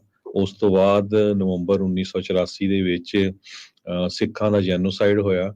ਈਵਨ ਜੋ ਮੌਜੂਦਾ ਹੋਮ ਮਿਨਿਸਟਰ ਆ ਇੰਡੀਆ ਦਾ ਰਾਜਨਾਥ ਸਿੰਘ, ਉਸਨੇ ਖੁਦ ਕਿਹਾ ਵੀ ਸਿੱਖਾਂ ਦਾ ਜੈਨੋਸਾਈਡ ਹੋਇਆ। ਸੁਬਰਾਮਨੀਅਮ ਸਵਾਮੀ ਲੰਮੇ ਸਮੇਂ ਤੋਂ ਮੈਂਬਰ ਪਾਰਲੀਮੈਂਟ ਆ, ਉਹ ਹਮੇਸ਼ਾ ਕਹਿੰਦੇ ਆਏ ਸਿੱਖਾਂ ਦਾ ਧੱਕਾ ਹੋਇਆ। ਸੋ ਉਸੇ ਹੀ ਪਾਰਟੀ ਦਾ ਪ੍ਰਧਾਨ ਰਾਹੁਲ ਗਾਂਧੀ ਅੱਜ ਕੱਲ ਅਮਰੀਕਾ ਵਿਜ਼ਿਟ ਕਰਨ ਆਇਆ ਹੋਇਆ। ਕੱਲ ਉਹ ਸੈਂਤਾ ਕਲਾਰਾ ਦੇ ਵਿੱਚ ਉਹਨਾਂ ਦਾ ਲੈਕਚਰ ਸੀਗਾ ਤੇ ਬਹੁਤ ਸਾਰੇ ਉੱਥੇ ਆਪਣੇ ਵੀ ਬੇਗੈਰਤ ਲੋਕ ਵੀ ਪਹੁੰਚੇ ਹੋਏ ਸੀ, ਜਿਨ੍ਹਾਂ ਨੂੰ ਇਹ ਨਹੀਂ ਪਤਾ ਵੀ 2.5 ਲੱਖ ਨੌਜਵਾਨਾਂ ਦਾ ਕਾਤਲ ਪਰਿਵਾਰ ਦਾ ਉਹ ਬੰਦਾ, ਤੁਸੀਂ ਉਹਨੂੰ ਸਨਮਾਨ ਕਰਨ ਗਏ ਹੋ। ਪੱਗਾਂ ਵਾਲੇ ਵੀ ਬਥੇਰੇ ਉੱਥੇ ਘੁੰਮਦੇ ਸੀ, ਕੁਛ ਆਪਣੇ ਭੈਣ ਭਰਾ ਪ੍ਰੋਟੈਸਟਰ ਵੀ ਗਏ ਹੋਏ ਸੀ ਤੇ ਕੁਛ ਜਿਸ ਟਾਈਮ ਦੇ ਉੱਤੇ ਪ੍ਰੋਟੈਸਟਰ ਜੋ ਸੀ ਉਹਨਾਂ ਨੇ ਕੁਐਸਚਨ ਕੀਤਾ ਵੀ ਸਾਡਾ ਕਤਲੇਆਮ ਕੀਤਾ ਗਿਆ ਇੰਦਰਾ ਗਾਂਧੀ ਵੱਲੋਂ, ਤੇਰੇ ਬਾਪ ਵੱਲੋਂ। ਰਾਹੁਲ ਗਾਂਧੀ ਜਿਸ ਨੇ ਉਸ ਟਾਈਮ ਦੇ ਉੱਤੇ ਸਟੇਟਮੈਂਟ ਦਿੱਤੀ ਸੀ ਵੀ ਜਦੋਂ ਵੱਡਾ ਦਰਖਤ ਡਿੱਗਦਾ ਆ ਤੇ ਧਰਤੀ ਹਿਲਦੀ ਹੁੰਦੀ ਆ, ਤੇ ਉਸ ਦਾ ਇਹ ਸੀ ਵੀ ਅਸੀਂ ਨਫ਼ਰਤ ਦੇ ਅਗੇਂਸਟ ਪਿਆਰ ਵੰਡਦੇ ਆ। ਸੋ ਉਸ ਟਾਈਮ ਤੇ ਉਹਦੇ ਬਾਪ ਨੇ ਉਹੀ ਪਿਆਰ ਵੰਡਿਆ ਸੀ, ਜਿਹਦੇ ਨਾਲ 1.5 ਲੱਖ ਤੋਂ 2 ਲੱਖ ਸਿੱਖਾਂ ਦੀ ਸ਼ਹਾਦਤ ਹੋਈ ਸੀ। ਸਭ ਤੋਂ ਮਾੜੀ ਗੱਲ ਇਹ ਆ ਵੀ ਉਹ ਉਸ ਟਾਈਮ ਦੇ ਉੱਤੇ ਵਿਜ਼ਿਟ ਕਰਨ ਆ ਰਿਹਾ ਜਿਸ ਟਾਈਮ ਦੇ ਉੱਤੇ ਸਿੱਖਾਂ ਦਾ ਕਤਲੇਆਮ ਹੋਇਆ ਸੀ, ਸਿੱਖਾਂ ਦੇ ਗੁਰੂ ਘਰਾਂ ਦੇ ਉੱਤੇ ਅਟੈਕ ਹੋਏ ਸੀ ਉਸ ਹਫ਼ਤੇ ਦੇ ਵਿੱਚ, ਤੇ ਆਪਣੇ ਹੀ ਲੋਕ ਉਹਦਾ ਜਿਹੜਾ ਆ ਸਵਾਗਤ ਕਰ ਰਹੇ ਹੈਗੇ ਆ। ਸਭ ਤੋਂ ਮਾੜੀ ਗੱਲ ਇਹ ਆ ਵੀ ਪਿਛਲੇ ਦਿਨਾਂ ਦੇ ਵਿੱਚ ਕੈਲੀਫੋਰਨੀਆ ਦੇ ਵਿੱਚ ਇੱਕ ਬਿੱਲ ਕਾਸਟ ਸਿਸਟਮ ਨੂੰ ਲੈ ਕੇ ਉਹ ਅਸੈਂਬਲੀ ਦੇ ਵਿੱਚ, ਸੈਨੇਟ ਦੇ ਵਿੱਚ ਆਇਆ ਸੀ। ਬਹੁਤ ਸਾਰੇ ਸਿੱਖਾਂ ਨੇ ਉਹਨਾਂ ਲੋਕਾਂ ਦਾ ਸਾਥ ਦਿੱਤਾ ਸੀ ਵੀ ਉਹਨਾਂ ਦੇ ਨਾਲ ਧੱਕਾ ਹੁੰਦਾ ਆ, ਤੇ ਉਹੀ ਲੋਕ ਰਾਹੁਲ ਗਾਂਧੀ ਦਾ ਸਨਮਾਨ ਕਰਨ ਮੂਹਰੇ ਪਹੁੰਚੇ ਹੋਏ ਸੀ। ਸੋ ਜਿੰਨੇ ਵੀ ਸਾਡੇ ਸਰੋਤੇ ਆ ਪੰਜਾਬੀ ਰੇਡੀਓ USA ਦੇ, ਬੜੇ ਧਿਆਨ ਦੇ ਨਾਲ ਸਾਰਿਆਂ ਨੂੰ ਸੁਣਨਾ ਚਾਹੀਦਾ ਵੀ ਇੱਕ ਟਾਈਮ ਦੇ ਉੱਤੇ ਉਹੀ ਬੰਦੇ ਜੋ ਹੁੰਦੇ ਆ ਉਹ ਕਾਂਗਰਸੀ ਲੀਡਰਾਂ ਨੂੰ ਲੈ ਕੇ ਤੁਰੇ ਫਿਰਦੇ ਆ, ਉਹੀ ਬੰਦੇ BJP ਲੀਡਰਾਂ ਨੂੰ ਤੁਰੇ ਫਿਰਦੇ ਆ, ਉਹੀ ਬੰਦੇ ਖਾਲਿਸਤਾਨੀਆਂ ਨਾਲ ਤੁਰੇ ਫਿਰਦੇ ਹੁੰਦੇ ਆ। ਤੇ ਜਿਹੜੇ ਇਦਾਂ ਦੇ ਬਿੱਲ ਆ ਜਿਹਦਾ ਲੌਂਗ ਟਰਮ ਦੇ ਉੱਤੇ ਅਸਰ ਹੋਣਾ ਆ, ਪੂਰੀ ਕਮਿਊਨਿਟੀ ਦੇ ਵਿੱਚ ਜਿਹੜੀ ਕਮਿਊਨਿਟੀ ਡਿਵਾਈਡ ਹੋਣੀ ਆ, ਉਹਦਾ ਜਿਹੜਾ ਉਹ ਸਾਥ ਦਿੰਦੇ ਆ। ਸੋ ਇਹ ਸਾਰਿਆਂ ਨੂੰ ਸਾਨੂੰ ਵਾਚ ਕਰਨਾ ਚਾਹੀਦਾ ਆ। ਕੱਲ ਰਾਹੁਲ ਗਾਂਧੀ ਦਾ ਟੂਰ ਸੈਂਟਾ ਕਲਾਰਾ ਦੇ ਵਿੱਚ ਸੀ, ਅੱਜ ਉਹ ਸਟੈਨਫੋਰਡ ਯੂਨੀਵਰਸਿਟੀ 'ਚ ਆ।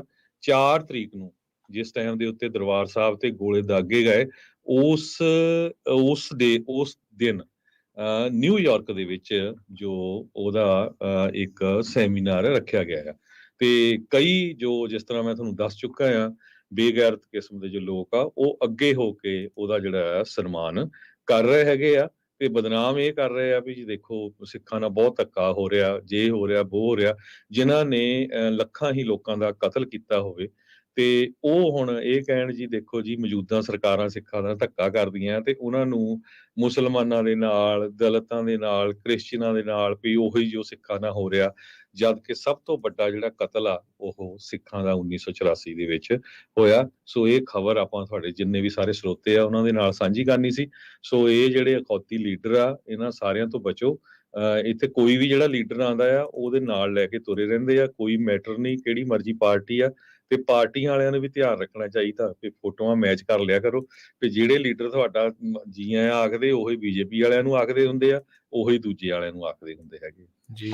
ਇਦਾਂ ਹੀ ਸੀਗੇ ਹਰਜੋਤ ਸਿੰਘ ਜੀ, ਜਦੋਂ ਮੋਦੀ ਆਇਆ ਸੀਗਾ, ਮੋਦੀ ਵੇਲੇ ਵੀ ਗੁਲਦਸਤੇ ਲੈ ਕੇ ਪਹੁੰਚੇ ਸੀਗੇ ਬਹੁਤ ਬੇਗੈਰਤ ਲੋਕ, ਤੇ ਹੁਣ ਕਈ ਉਹਨਾਂ ਚੋਂ ਉਹਨੂੰ ਭੰਡਦੇ ਵੀ ਹੋਣਗੇ, ਤੇ ਪਰ ਜਦੋਂ ਫੇਰ ਦੁਬਾਰਾ ਆਉਣਾ ਫੇਰ ਉਹਨਾਂ ਨੇ ਮੋਹਰੇ ਹੋ ਜਾਣਾ।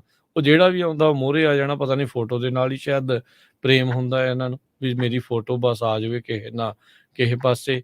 ਪਰ ਜੋ ਇਹ ਕਰਤੂਤਾਂ ਕਰਦੇ ਆਏ ਆ, ਜੋ ਇਹਨਾਂ ਪਾਰਟੀਆਂ ਨੇ ਕਰਤੂਤਾਂ ਕੀਤੀਆਂ, ਉਹ ਸਾਰੀਆਂ ਅਣਗੌਲਿਆਂ ਜਿਹੜੇ ਆ ਉਹ ਕਿਤੇ ਨਾ ਕਿਤੇ ਕਰਕੇ ਹਰ ਇੱਕ ਪਾਸੇ ਸੋ ਮਾੜੀ ਗੱਲ ਉਹ ਹੁੰਦੀ ਆ ਰਾਜਕਰਮਵੀਰ ਸਿੰਘ, ਜਿਸ ਟਾਈਮ ਦੇ ਉੱਤੇ ਮਨਮੋਹਨ ਸਿੰਘ ਜਿਹੜਾ ਇੰਡੀਆ ਦਾ ਪ੍ਰਾਈਮ ਮਿਨਿਸਟਰ ਸੀ ਉਹ ਆਉਂਦਾ ਆ ਤੇ ਬਹੁਤ ਵੱਡੀ ਗਿਣਤੀ 'ਚ ਸਿੱਖ ਉਹਦਾ ਪ੍ਰੋਟੈਸਟ ਕਰਦੇ ਆ। ਠੀਕ ਆ ਵੀ ਉਹ ਗਲਤ ਪਾਰਟੀ ਦੇ ਵਿੱਚ ਸੀ, ਪਰ ਜੋ ਇੱਜ਼ਤ ਮਨਮੋਹਨ ਸਿੰਘ ਕਰਕੇ ਪੂਰੀ ਦੁਨੀਆ 'ਚ ਸਿੱਖਾਂ ਦੀ ਬਣੀ ਆ, ਇੱਕ ਵਰਲਡ ਲੈਵਲ ਦਾ ਇਕਨੋਮਿਸਟ ਸੀ, ਉਹ ਕਿਸੇ ਹੋਰ ਸਿੱਖ ਤੋਂ ਨਹੀਂ ਬਣੀ। ਹੁਣ ਅਜੇ ਬੰਗਾ ਜੋ ਦੂਜੇ ਆ ਉਹ ਬਣੇ ਹੈਗੇ ਆ ਵਰਲਡ ਬੈਂਕ ਦੇ ਹੈਡ। ਤੇ ਹੈਰਾਨੀ ਦੀ ਗੱਲ ਇਹ ਆ ਵੀ ਪੱਗਾਂ ਵਾਲੇ ਉੱਥੇ ਏਦਾਂ ਦੌੜੇ ਫਿਰਦੇ ਚਮਚੇ ਵਾਂਗ ਵੀ ਪਤਾ ਨਹੀਂ ਕੀ ਲੈ ਲੈਣਾ ਆ।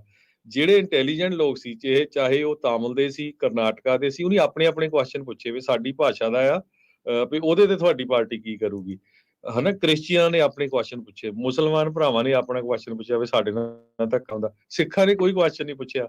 ਉਹ ਘੱਟੋ ਘੱਟ ਤੁਸੀਂ ਸੱਦੇ ਆ ਉਹਦਾ ਸਨਮਾਨ ਇੰਨਾ ਹੀ ਪੁੱਛ ਲਓ ਵੀ ਜੇ ਕੈਨੇਡਾ ਦਾ ਪ੍ਰਾਈਮ ਮਿਨਿਸਟਰ 100 ਸਾਲ ਬਾਅਦ ਕਾਮਾਗਾਟਾ ਮਾਰੂ ਜਹਾਜ਼ ਨੂੰ ਵਾਪਸ ਭੇਜਣ ਤੇ ਮਾਫੀ ਮੰਗ ਸਕਦਾ ਆ, ਤੇ ਤੁਹਾਡਾ ਪਰਿਵਾਰ ਕਾਹਤੇ ਨਹੀਂ ਸਿੱਖਾਂ ਤੋਂ ਮਾਫੀ ਮੰਗ ਸਕਦਾ ਵੀ ਸਾਤੋਂ ਗਲਤੀ ਹੋਈ ਆ, ਅਸੀਂ ਸਿੱਖ ਕੌਮ ਤੋਂ ਮਾਫੀ ਮੰਗਦੇ ਆ। ਮਾਫੀ ਵੀ ਉਹਨੇ ਸਿੱਖ ਤੋਂ ਮੰਗਵਾਈ ਆ, ਹਨਾ, ਜਿਸ ਟਾਈਮ ਤੇ ਮਨਮੋਹਨ ਸਿੰਘ ਕਾਂਗਰਸ ਦੇ ਪ੍ਰਾਈਮ ਮਿਨਿਸਟਰ ਸੀ। ਸੋ ਜਿੰਨੇ ਕੁ ਲੋਕ ਉੱਥੇ ਜਾਂਦੇ ਹੁੰਦੇ ਆ ਸੋਚਿਆ ਕਰੋ ਕਿ ਆਪਾਂ ਇੱਥੇ ਮਿਲਣਾ ਵਰਤਣਾ ਆ, ਇੱਥੇ ਰਹਿਣਾ ਆ, ਲੋਕਲੀ ਰਹਿੰਦੇ ਆ, ਫਿਰ ਇੱਕ ਦੂਜੇ ਨਾਲ ਮਿਲਦੇ ਵਰਤਦੇ ਵੀ ਆ। ਬਹੁਤ ਹੀ ਵੱਡਾ ਜਿਹੜਾ ਇੰਡੀਆ ਦੇ ਵਿੱਚ ਤਾਂ ਚਲੋ ਅਸੀਂ ਤੁਸੀਂ ਖਬਰਾਂ ਸੁਣਦੇ ਹੀ ਰਹਿੰਦੇ ਆ ਜੀ, ਅੱਜ ਆ ਕਾਂਗਰਸ ਚਲ ਗਿਆ, BJP ਚਲ ਗਿਆ, ਇੱਥੇ ਚਲ ਗਿਆ, ਉੱਥੇ ਤਾਂ ਕਿਸੇ ਨੂੰ ਮਤਲਬ ਹੋਊਗਾ, ਕਿਸੇ ਨੇ ਲੀਡਰ ਬਣਨਾ, ਪਰ ਇੱਥੇ ਬਾਹਰ ਵਾਲਿਆਂ ਨੇ ਕੀ ਕਰਨਾ ਆ, ਇਹਨਾਂ ਨੇ ਇਦਾਂ ਦਾ ਸਨਮਾਨ ਕਰਕੇ ਕੀ ਕਰਨਾ ਆ। ਸੋ ਘੱਟੋ ਘੱਟ ਜਿਨ੍ਹਾਂ ਦੇ ਨਾਲ ਜ਼ੁਲਮ ਹੋਇਆ ਹੋਵੇ ਨਾ, ਉਸ ਹਫ਼ਤੇ ਉਸ ਕੌਮ ਨਾਲ ਖੜੋ, ਫੇਰ ਹੀ ਤੁਸੀਂ ਐਕਸਪੈਕਟ ਕਰੋ ਵੀ ਉਹ ਕੌਮ ਤੁਹਾਡੇ ਨਾਲ ਤੁਹਾਡੇ ਧੱਕੇ ਵੇਲੇ ਖੜੇਗੀ। ਜੀ। ਅਗਲੀ ਜਿਹੜੀ ਖਬਰਾਂ ਉਸ ਦੇ ਉੱਤੇ ਨਜ਼ਰ ਮਾਰਦੇ ਜਾਈਏ ਤਾਂ ਕੈਲੀਫੋਰਨੀਆ ਦੇ ਵਿੱਚ 2035 ਤੱਕ ਕਹਿੰਦੇ ਆ ਵੀ ਅਸੀਂ ਕੋਈ ਵੀ ਗੈਸ ਦੇ ਨਾਲ ਚੱਲਣ ਵਾਲੀ ਗੱਡੀ ਜਿਹੜੀ ਉਹ ਨਹੀਂ ਲੈਣੀ। ਬਿਜਲੀ ਦੇ ਨਾਲ ਜਾਂ ਹਾਈਡਰੋਜਨ ਪਾਵਰਡ ਹੋਣਗੀਆਂ ਜਾਂ ਜਿੱਦਾਂ ਵੀ ਆ, ਬੈਟਰੀ ਜ਼ੀਰੋ ਮਿਸ਼ਨ ਵਹੀਕਲ ਵੱਲ ਨੂੰ ਵਧਣਾ ਆ। ਪਰ ਕੈਲੀਫੋਰਨੀਆ ਦੀਆਂ ਗਰਮੀਆਂ ਵੀ ਹੁਣ ਚੰਗੀਆਂ ਤੱਤੀਆਂ ਹੁੰਦੀਆਂ ਜਦੋਂ ਇਕੱਠੇ ਸਾਰੇ ਜਾਣੇ ਏਸੀ ਚਲਾਉਂਦੇ ਆ ਤੇ ਗ੍ਰਿਡ ਦੇ ਉੱਤੇ ਭਾਰ ਪੈ ਜਾਂਦਾ, ਬਲੈਕ ਆਊਟ ਹੁੰਦੇ ਆ, ਰੋਲਿੰਗ ਬਲੈਕ ਆਊਟ ਚੱਲਦੇ ਆ, ਤੇ ਫਿਰ ਗਵਰਨਰ ਸਾਹਿਬ ਨੂੰ ਇਹ ਕਹਿਣਾ ਪੈਂਦਾ ਹੁੰਦਾ ਆ ਵੀ ਭਾਈ ਇੰਨੇ ਤੋਂ ਇੰਨੇ ਵਜੇ ਦੇ ਵਿੱਚ ਘੱਟ ਬਿਜਲੀ ਦੀ ਜਿਹੜੀ ਉਹ ਵਰਤੋਂ ਕਰੋ, ਭਾਰ ਬਹੁਤ ਪੈ ਰਿਹਾ ਗ੍ਰਿਡ ਦੇ ਉੱਤੇ। ਜਾਣਾ ਆਪਾਂ ਸਭ ਕੁਝ ਇਲੈਕਟ੍ਰਿਕ ਕਰਨਾ ਆ ਤੇ ਭਾਰ ਜੇ ਗ੍ਰਿਡ ਤੇ ਹੀ ਪੈਣਾ ਆ, ਹੋਰ ਕਿਹਦੇ ਤੇ ਪਊਗਾ। ਗਵਰਨਰ ਨਿਊਸਮ ਕਹਿੰਦੇ ਵੀ ਹੁਣ ਜਿਹੜੀ ਰੀਨਿਊਏਬਲ એનર્ਜੀ ਆ ਉਸ ਨੂੰ ਬਾਏ ਕਰਨਾ ਚਾਹੁੰਦੇ ਆ ਤਾਂ ਜੋ ਸਾਰਿਆਂ ਦੀਆਂ ਬਿਜਲੀ ਚੱਲਦੀ ਰਵੇ, ਲਾਈਟਸ ਔਨ ਰਹਿਣ।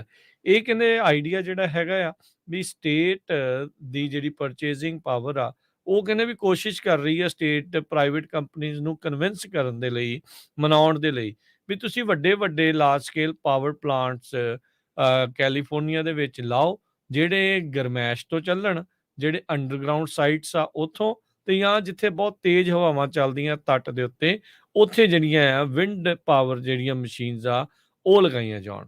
ਪਰ ਕਹਿੰਦੇ ਵੀ ਜਿਹੜੀਆਂ ਯੂਟਿਲਿਟੀ ਪਾਵਰ ਕੰਪਨੀਜ਼ ਆ ਉਹ ਇਸ ਨੂੰ ਇਸ ਹਿਸਾਬ ਦੇ ਨਾਲ ਦੇਖਦੀਆਂ ਆ ਵੀ ਉਹ ਬਾਏ ਤਾਂ ਨਹੀਂ ਕਰ ਰਹੀਆਂ ਇਹਨਾਂ ਦੇ ਇਸ ਆਈਡੀਏ ਨੂੰ, ਕਿਉਂਕਿ ਇੱਕ ਤਾਂ ਇਹ ਮਹਿੰਗਾ ਬਹੁਤ ਆ ਤੇ ਲੰਮਾ ਸਮਾਂ ਲੱਗ ਜਾਂਦਾ ਹੈ ਇਸ ਨੂੰ ਬਿਲਡ ਕਰਨ ਦੇ ਲਈ। ਆਪਣੀ ਕਲੀਨ એનર્ਜੀ ਦੇ ਫਿਊਚਰ ਨੂੰ ਲੈ ਕੇ ਕੈਲੀਫੋਰਨੀਆ ਪਤਾ ਨਹੀਂ ਔਨ ਟਰੈਕ ਆ ਜਾਂ ਨਹੀਂ ਆ। ਫੋਸਲ ਫਿਊਲਸ ਨੂੰ ਜਿਹੜਾ ਇਹ ਗੈਟ ਰਿਡ ਕਰਨ ਦੀ ਕੋਸ਼ਿਸ਼ ਕਰ ਰਿਹਾ ਵੀ ਇਸ ਤੋਂ ਅਸੀਂ ਬਿਲਕੁਲ ਹੀ ਉੱਠ ਜਾਣਾ। ਇਲੈਕਟ੍ਰਿਕ ਗੱਡੀਆਂ ਬਹੁਤ ਵਧੀਆ ਨੇ ਹਾਈਵੇਜ਼ ਦੇ ਉੱਤੇ, ਇਹਦੇ ਵਿੱਚ ਕੋਈ ਦੋ ਰਾਵਾਂ ਨਹੀਂ। ਘਰਾਂ ਦੇ ਵਿੱਚ, ਬਿਜ਼ਨੈਸਿਸ ਦੇ ਵਿੱਚ ਸੋਲਰ ਦਾ ਪਸਾਰ ਜਿਹੜਾ ਆ ਉਹ ਫੈਲਿਆ ਆ, ਵਧਿਆ ਆ। ਪਰ ਅਜੇ ਵੀ ਜਿਹੜੀ ਕੈਲੀਫੋਰਨੀਆ ਨੂੰ 40 ਗੀਗਾਵਾਟ ਨਵੀਂ એનર્ਜੀ ਦੀ ਲੋੜ ਪੈਣੀ ਆ 2035 ਤੱਕ, ਜੇ ਸਭ ਕੁਛ ਇਹ ਜ਼ੀਰੋ ਇਮਿਸ਼ਨ ਜਾਂ ਫੋਸਲ ਫਿਊਲ ਤੋਂ ਪਰੇ ਹੋਣਾ ਚਾਹੁੰਦੇ ਆ। 1 ਗੀਗਾਵਾਟ ਪਾਵਰ 7.5 ਲੱਖ ਘਰਾਂ ਨੂੰ એનર્ਜੀ ਜਿਹੜੀ ਆ ਉਹ ਮੁਹੱਈਆ ਕਰਵਾ ਸਕਦੀ ਆ। ਕੈਲੀਫੋਰਨੀਆ ਇੰਡੀਪੈਂਡੈਂਟ ਸਿਸਟਮ ਆਪਰੇਟਰ ਉਹਨਾਂ ਨੇ ਜਿਹੜਾ ਇਹ ਕਿਹਾ ਆ ਵੀ ਅਗਲੇ 10 ਸਾਲਾਂ ਦੇ ਵਿੱਚ 40 ਗੀਗਾਵਾਟ ਪਾਵਰ ਜਿਹੜੀ ਆ ਉਸ ਦੀ ਲੋੜ ਪੈਣੀ ਆ। ਸਟੇਟ ਕੋਸ਼ਿਸ਼ ਕਰ ਰਿਹਾ ਹੈ ਵੀ ਆਫਸ਼ੋਰ ਵਿੰਡ, ਜੀਓਥਰਮਲ ਸੋਰਸਿਸ ਤੋਂ ਜਿਹੜੀ ਪੈਦਾ ਹੋ ਰਹੀ ਬਿਜਲੀ ਆ ਉਸ ਨੂੰ ਖਰੀਦਿਆ ਜਿਹੜਾ ਉਹ ਜਾ ਸਕੇ, ਤਾਂ ਜੋ ਇਹਨਾਂ ਨੂੰ ਐਮਰਜੈਂਸੀ ਕਹਿੰਦੇ ਵੀ ਡੀਜ਼ਲ ਪਾਵਰ ਜਨਰੇਟਰ ਆ ਉਹਨਾਂ ਦੀ ਵਰਤੋਂ ਜਿਹੜੀ ਉਹ ਨਾ ਕਰਨੀ ਪਵੇ। ਹੁਣ ਦੇਖੋ ਕੈਲੀਫੋਰਨੀਆ ਦੇ ਲਈ, ਉਹਨਾਂ ਦੇ ਨਿਵਾਸੀਆਂ ਦੇ ਲਈ ਕਿੰਨਾ ਕੁ ਸਾਰਥਕ ਸਾਬਤ ਹੁੰਦਾ ਹੈ। ਇਹ ਤਾਂ ਪਤਾ ਨਹੀਂ, ਪਰ 2-3 ਸਾਲ ਜਿੰਨੇ ਵੀ ਸਾਡੇ ਸਰੋਤੇ ਸੁਣ ਰਹੇ ਆ, ਤੁਸੀਂ ਆਪਣੇ ਬਿਜਲੀ ਦੇ ਬਿੱਲ ਦੇਖ ਲਿਓ ਵੀ 30-30 40-40% ਵੱਧ ਗਏ ਆ। ਤੇ ਉੱਤੋਂ ਹੁਣ ਕਹਿੰਦੇ ਵੀ ਗਾਹਾਂ ਇਲੈਕਟ੍ਰਿਕ ਕਾਰਾਂ ਹੀ ਆਣੀਆਂ, ਤਾਂ ਫਿਰ ਬਿਜਲੀ ਦੇ ਬਿੱਲ ਉਹ ਕਿੱਥੇ ਕੁ ਪਹੁੰਚਣਗੇ। ਤੇ ਅਗਲੀ ਖਬਰ ਵੱਲ ਚੱਲੀਏ। ਸਿਆਟਲ ਦੇ ਵਿੱਚ ਆਪਾਂ ਸੈਨ ਫਰਾਂਸਿਸਕੋ ਨੂੰ ਰੋਂਦੇ ਰਹਿੰਦੇ ਆ ਕੈਲੀਫੋਰਨੀਆ ਵਾਲੇ ਵੀ ਸੈਨ ਫਰਾਂਸਿਸਕੋ ਦਾ ਬਹੁਤ ਬੁਰਾ ਹਾਲ ਆ।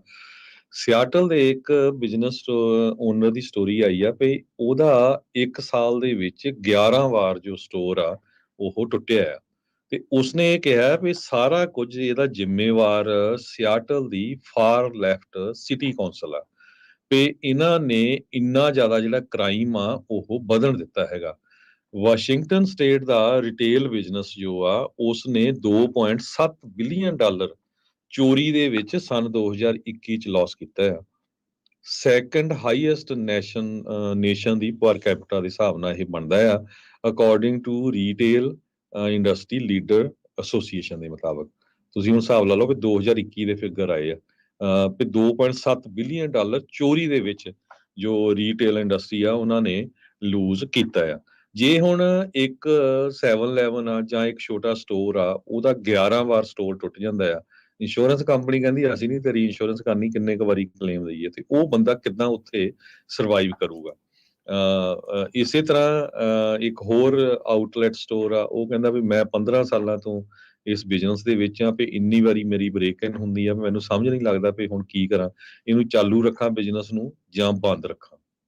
ਜੀ ਸੋ ਇਹ ਇਸ ਟਾਈਮ ਦੇ ਉੱਤੇ ਇੱਕ ਬਹੁਤ ਵੱਡੀ ਪ੍ਰੋਬਲਮ ਕੱਲੀ ਕੈਲੀਫੋਰਨੀਆ ਦੇ ਵਿੱਚ ਨਹੀਂ, ਹੋਰ ਵੀ ਜਿਹੜੀਆਂ ਕਈ ਸਟੇਟਸ ਆ ਜਿੱਥੇ ਇੰਨੇ ਲਾਅ ਜੋ ਲੀਨੀਅੰਟ ਕਰ ਦਿੱਤੇ ਗਏ ਆ, ਕ੍ਰਾਈਮ ਵੱਧ ਗਿਆ ਹੈਗਾ, ਉੱਥੇ ਸਾਰਾ ਕੁਝ ਇਹ ਵਾਪਰ ਰਿਹਾ ਹੈ।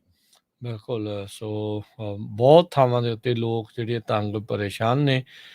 ਇਨਕੈਂਪਮੈਂਟ ਉਹਨਾਂ ਦੇ ਬਿਜ਼ਨਸਿਸ ਦੇ ਨਜ਼ਦੀਕ ਬਣਾ ਦਿੰਦੇ ਆ। ਉਹ ਉੱਥੇ ਹੀ ਹਟਦੇ ਨਹੀਂ, ਫਿਰ ਗੰਦ ਵੀ ਉੱਥੇ ਬਹੁਤ ਪਾਉਂਦੇ ਆ। ਮੁਸ਼ਕ ਉੱਥੇ ਇੰਨਾ ਹੁੰਦਾ ਆ। ਉਹ ਆ ਪਟੇਲ ਦੀ ਇੱਕ ਦੀ ਮੈਂ ਵੀ ਵੀਡੀਓ ਹਰਜੋਤ ਸਿੰਘ ਦੀ ਦੇਖ ਰਿਹਾ ਸੀ, ਵੀ ਵੱਟੀ ਵੱਟੀ ਦੀਆਂ ਗਾਲਾਂ ਭਰ ਭਰ ਕੇ ਜਿਹੜੀਆਂ ਉਹ ਕਹਿ ਰਿਹਾ ਸੀਗਾ। ਹੁਣ ਉਹਨੇ ਗੁੱਸੇ 'ਚ ਆਏ ਨੇ ਇੱਕ ਸਪੀਕਰ ਲਾਇਆ ਆ ਬਹੁਤ ਉੱਚੀ ਆਵਾਜ਼ ਦੇ ਵਿੱਚ, ਵੀ 24 ਘੰਟੇ ਚੱਲਦਾ ਰਹਿੰਦਾ, ਵੀ ਸ਼ਾਇਦ ਇਹਨੂੰ ਸੁਣ ਕੇ ਭੱਜ ਜਾਣ, ਵੀ ਗੰਦ ਕਿਤੇ ਹੋਰ ਜਾ ਕੇ ਪਾ ਲੈਣ। ਪਰ ਤੁਹਾਨੂੰ ਪਤਾ ਹੀ ਆ ਵੀ ਇਹ ਹਟਦੇ ਕਿੱਥੇ। ਜੀ ਬਿਲਕੁਲ। ਅਗਲੀ ਖਬਰ ਵੱਲ ਚੱਲੀਏ। ਕਹਿੰਦੇ ਪਈ 4 ਵਿੱਚੋਂ 1 ਅਮਰੀਕਨ ਜੋ ਘਰ ਦਾ ਮਾਲਕ ਆ ਉਹ ਹਾਊਸ ਪੂਅਰ ਆ, ਉਹ ਗਰੀਬ ਹੈਗਾ। ਕਾਰਨ ਕੀ ਆ ਵੀ ਘਰਾਂ ਦੀਆਂ ਪੇਮੈਂਟਾਂ, ਘਰਾਂ ਦੇ ਖਰਚੇ ਇੰਨੇ ਜ਼ਿਆਦਾ ਆ, ਲੋਕਾਂ ਦੇ ਕੋਲ ਹੋਰ ਕੋਈ ਸੇਵਿੰਗ ਹੀ ਨਹੀਂ ਰਹਿੰਦੀ ਜਦੋਂ ਉਹ ਘਰ ਖਰੀਦ ਲੈਂਦੇ ਹੈਗੇ ਆ। ਯੂਐਸ ਸੈਂਸਸ ਬਿਊਰੋ ਦੇ ਮੁਤਾਬਕ 170 ਦੇ ਕਰੀਬ ਜਿੱਥੇ ਯੂਐਸਏ ਦੇ ਵਿੱਚ ਜ਼ਿਆਦਾ ਪੋਪੂਲੇਸ਼ਨ ਹੈਗੀ ਆ, ਉਹਨਾਂ ਦੇ ਵਿੱਚ ਇਹ ਵੀ ਪਾਇਆ ਗਿਆ ਕਿ 27.4% ਜੋ ਘਰਾਂ ਦੇ ਮਾਲਕ ਆ, ਉਹਨਾਂ ਦੇ ਉੱਤੇ ਜੋ ਘਰ ਦੀ ਓਨਰਸ਼ਿਪ ਆ ਉਹ ਇੱਕ ਤਰ੍ਹਾਂ ਦੇ ਨਾਲ ਬਹੁਤ ਬਰਡਨ ਬਣਿਆ ਹੋਇਆ ਆ। ਮਿਆਮੀ, ਲਾਸ ਐਂਜਲਸ, ਨਿਊਯਾਰਕ, ਇਹਨਾਂ ਦੇ ਵਿੱਚ highest number of house poor residents ਹੈਗੇ ਆ। 10 ਵਿੱਚੋਂ 4 ਹੈਗੇ ਆ। ਟੌਪ ਦੇ ਉੱਤੇ ਨਿਊਯਾਰਕ ਆਉਂਦਾ ਆ, ਫਿਰ ਬੇਰੀਏ ਦੇ ਵੀ ਕਈ ਜਿਹੜੇ ਸ਼ਹਿਰ ਆ ਇਹਦੇ ਵਿੱਚ ਆਉਂਦੇ ਆ। 2022 ਦੇ ਵਿੱਚ ਇੰਟਰਸਟ ਰੇਟ ਲਗਭਗ 7% ਦੇ ਲਾਗੇ ਛਾਗੇ ਪਹੁੰਚ ਗਏ, ਤੇ ਜਿਨ੍ਹਾਂ ਨੇ ਪਿਛਲੇ ਕੁਝ ਮਹੀਨਿਆਂ 'ਚ ਘਰ ਖਰੀਦੇ ਆ ਉਹਨਾਂ ਦੀਆਂ ਪੇਮੈਂਟਾਂ ਬਹੁਤ ਜ਼ਿਆਦੇ ਆ। ਉੱਤੋਂ ਹੁਣ ਲੇ ਆਫ ਸ਼ੁਰੂ ਹੋ ਗਈ ਆ, ਇਨਫਲੇਸ਼ਨ ਬਹੁਤ ਜ਼ਿਆਦੇ ਆ, ਮਹਿੰਗਾਈ ਸਾਰੀਆਂ ਹੱਦਾਂ ਤੋੜ ਚੁੱਕੀ ਹੈਗੀ ਆ, ਤੇ ਲੋਕਾਂ ਦੇ ਲਈ ਰਹਿਣਾ ਬੜਾ ਔਖਾ ਹੋਇਆ ਹੈਗਾ ਆ। ਸੋ ਫੈਡਰਲ ਇੰਟਰਸਟ ਰੇਟ ਨੂੰ ਜੇ ਗੱਲ ਕਰਦੇ ਜਾਈਏ, ਹਜੇ ਵੀ ਕੋਈ ਲੱਗਦਾ ਨਹੀਂ ਵੀ ਆਉਣ ਵਾਲੇ ਸਮੇਂ ਦੇ ਵਿੱਚ ਉਹਨਾਂ ਨੇ ਪੂਰੀ ਤਰ੍ਹਾਂ ਜੋ ਸਟਾਪ ਕੀਤਾ ਹੈਗਾ। ਸੋ ਬਹੁਤ ਵਾਰ ਆਪਾਂ ਸੋਚਦੇ ਹਾਂ ਵੀ ਸ਼ਾਇਦ ਕਿਸੇ ਨੇ ਘਰ ਲੈ ਲਿਆ ਵੀ ਬਹੁਤ ਸੁਖੀ ਆ ਉਹ, ਪਰ ਜਦੋਂ ਤੁਸੀਂ ਇਸ ਸਰਵੇ ਦੇ ਮੁਤਾਬਕ ਦੇਖੋ ਵੀ 10 ਦੇ ਵਿੱਚੋਂ 4 ਲੋਕ ਬਹੁਤ ਔਖੇ ਹੋ ਕੇ ਆਪਣਾ ਗੁਜ਼ਾਰਾ ਕਰ ਰਹੇ। ਜੀ, ਐਮਾਜ਼ੋਨ ਦੇ EMPLOYEES ਦੁਨੀਆ ਭਰ ਦੇ ਵਿੱਚ ਵਾਕ ਆਫ ਕਰਨ ਬਾਰੇ ਸੋਚ ਰਹੇ ਆ। ਇਸ ਚੀਜ਼ ਨੂੰ ਮੱਦੇਨਜ਼ਰ ਰੱਖਦੇ ਹੋਏ ਵੀ ਜਿਹੜੇ ਰੀਸੈਂਟ ਲੇ-ਆਫਸ ਚੱਲ ਰਹੇ ਆ ਉਹਨਾਂ ਨੂੰ ਲੈ ਕੇ, ਰਿਟਰਨ ਟੂ ਆਫਿਸ ਮੈਂਡੇਟ, ਤੇ ਜਿਹੜਾ ਈ-ਕਾਮਰਸ ਜਾਇੰਟ ਐਮਾਜ਼ੋਨ ਦੇ ਇਨਵਾਇਰਮੈਂਟਲ ਰੈਕਡ ਨੂੰ ਲੈ ਕੇ। ਇਹ ਕਹਿੰਦੇ ਵੀ ਵਾਕਆਊਟ ਆਰਗੇਨਾਈਜ਼ ਕੀਤਾ ਗਿਆ ਆ Amazon EMPLOYEE for climate justice ਆ ਉਹਨਾਂ ਦੇ ਦੁਆਰਾ। EMPLOYEES ਵਾਕਆਊਟ ਕਰਨਗੇ ਹਾਈਲਾਈਟ ਕਰਨ ਦੇ ਲਈ ਵੀ ਸਾਨੂੰ ਕੰਪਨੀ ਦੀ ਜਿਹੜੀ ਲੀਡਰਸ਼ਿਪ ਆ, ਉਸ ਦੀ ਜਿਹੜੀ ਡਿਸੀਜਨ ਮੇਕਰ ਆ, ਉਹਦੇ ਵਿੱਚ ਹੁਣ ਭਰੋਸਾ ਨਹੀਂ ਰਿਹਾ। ਘੱਟੋ ਘੱਟ ਕਹਿੰਦੇ ਅਪਰੋਕਸੀਮੇਟਲੀ ਮੰਨਿਆ ਜਾ ਰਿਹਾ ਵੀ 1900 ਜਿਹੜੇ EMPLOYEE ਆ ਵਰਲਡ ਵਾਈਡ, ਉਹ 3 ਵਜੇ ਜਿਹੜੇ ਉਹ ਆਪਣੀਆਂ ਜੌਬਸ ਆ ਉਸ ਨੂੰ ਅੱਜ ਜਿਹੜਾ ਉੱਥੋਂ ਵਾਕ ਆਫ ਕਰਨਗੇ, ਜਿਨ੍ਹਾਂ ਦੇ ਵਿੱਚੋਂ 900 ਤੋਂ ਵੱਧ ਜਿਹੜੇ ਵਰਕਰਸ ਆ ਉਹ ਗੈਦਰ ਹੋਣਗੇ ਸਫੀਅਰਸ ਦੇ ਵਿੱਚ। ਸੋ ਅੰਦਰ ਖਾਤੇ ਦੀਆਂ ਇਹ ਚਰਚਾਵਾਂ ਚਿਰ ਤੋਂ ਜਿਹੜੀਆਂ ਉਹ ਚੱਲਦੀਆਂ ਆ ਰਹੀਆਂ ਆ। 29 ਸਾਲ ਦੇ ਕੰਪਨੀ ਦੇ ਇਤਿਹਾਸ ਦੇ ਵਿੱਚ ਸਭ ਤੋਂ ਵੱਡੇ ਜਿਹੜੇ ਲੇ ਆਫ ਆંકੜੇ ਉਹ ਸਾਹਮਣੇ ਆਏ ਆ।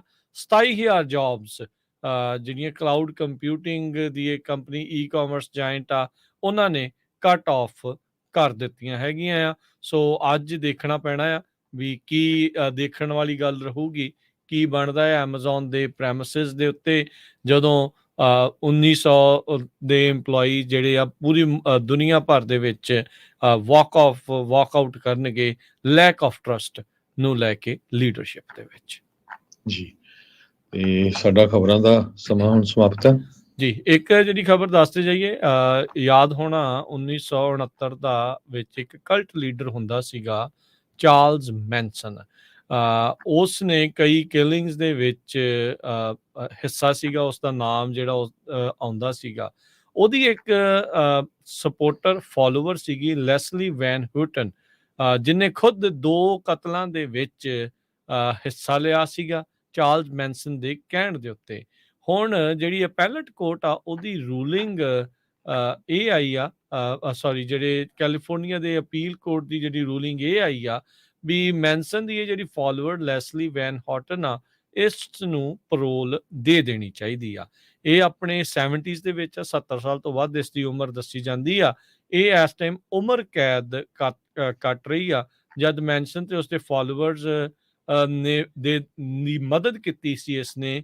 ਲੀਨੋ ਲਾਬੀਆਂਕਾ ਇੱਕ ਗ੍ਰੋਸਰ ਸੀਗੀ ਲਾਸ ਐਂਜਲਸ ਤੋਂ, ਤੇ ਗ੍ਰੋਸਰ ਸੀ ਲਾਸ ਐਂਜਲਸ ਤੋਂ, ਤੇ ਉਸਦੀ ਵਾਈਫ ਰੋਜ਼ਮੈਰੀ ਉਸਦੇ ਕਤਲ ਦੇ ਵਿੱਚ।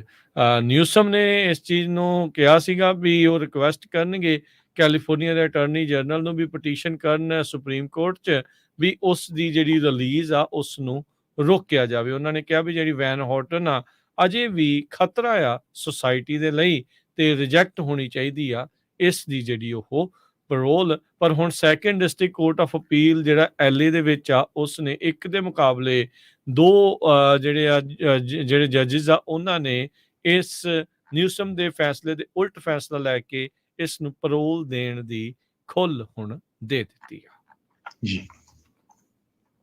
ਤੇ ਆਪਾਂ ਲੈਣੇ ਇਜਾਜ਼ਤ ਜੀ ਬਿਲਕੁਲ। ਅਗਲਾ ਪ੍ਰੋਗਰਾਮ 11 ਵਜੇ ਤੱਕ ਆਤਮਿਕ ਆਨੰਦ, 11 ਤੋਂ 1 ਪ੍ਰੋਗਰਾਮ ਨਜ਼ਰੀਆ, ਤੇ 1 ਤੋਂ 2:30 ਵਜੇ ਤੱਕ ਕੁਝ ਗੱਲਾਂ ਕੁਝ ਗੀਤ, 3 ਤੋਂ 4 ਸਾਂਝੀ ਸੱਥ, 4 ਤੋਂ 5:30 ਵਜੇ ਤੱਕ ਪ੍ਰੋਗਰਾਮ ਵਿਸਰਦਾ ਵਿਰਸਾ, 5:40 ਤੇ ਅਪਡੇਟ ਕੈਲੀਫੋਰਨੀਆ, 6 ਤੋਂ 8 ਗੁਰਬਾਣੀ ਦੇ ਸ਼ਾਮ ਦੇ ਦੀਵਾਨ, 8:30 ਵਜੇ ਦੀਪਕ ਸ਼ਰਮਾ ਚਨਾਰਥਲ ਹੋਣਾ ਦੇ ਨਾਲ ਪ੍ਰੋਗਰਾਮ ਪੇਸ਼ ਕੀਤਾ ਜਾਊਗਾ ਖਬਰ ਤੇ ਨਜ਼ਰ। ਪ੍ਰੋਗਰਾਮ ਚੱਲਦੇ ਰਹਿਣਗੇ ਇੱਦਾਂ ਹੀ। ਪੰਜਾਬੀ ਰੇਡੀਓ USA ਦੇ YouTube ਦੇ ਚੈਨਲ ਨੂੰ ਸਬਸਕ੍ਰਾਈਬ ਕਰੋ ਜੇ ਅਜੇ ਤੱਕ ਨਹੀਂ ਕੀਤਾ, ਤੇ ਫੇਸਬੁੱਕ ਫੈਨ ਪੇਜ ਨੂੰ ਫੋਲੋ ਕਰੋ ਤਾਂ ਜੋ ਤੁਸੀਂ ਮੋਸਟ ਅਪਡੇਟਡ ਨਿਊਜ਼ ਦੇ ਨਾਲ, ਖਬਰਾਂ ਦੇ ਨਾਲ ਜਿਹੜੀਆਂ ਅਪਡੇਟਸ ਆ ਉਹ ਤੁਹਾਡੇ ਤੱਕ ਪਹੁੰਚਦੀਆਂ ਰਹਿਣ। ਮਿਲਦੇ ਹਾਂ ਹੁਣ ਤੁਹਾਨੂੰ ਸਭ ਨੂੰ ਅਗਲੀ ਵਾਰ। ਸਭ ਨੂੰ ਪਿਆਰ ਭਰੀ ਸਤਿ ਸ੍ਰੀ ਅਕਾਲ। ਸੁਣਦੇ ਰਹੋ ਪੰਜਾਬੀ ਰੇਡੀਓ USA।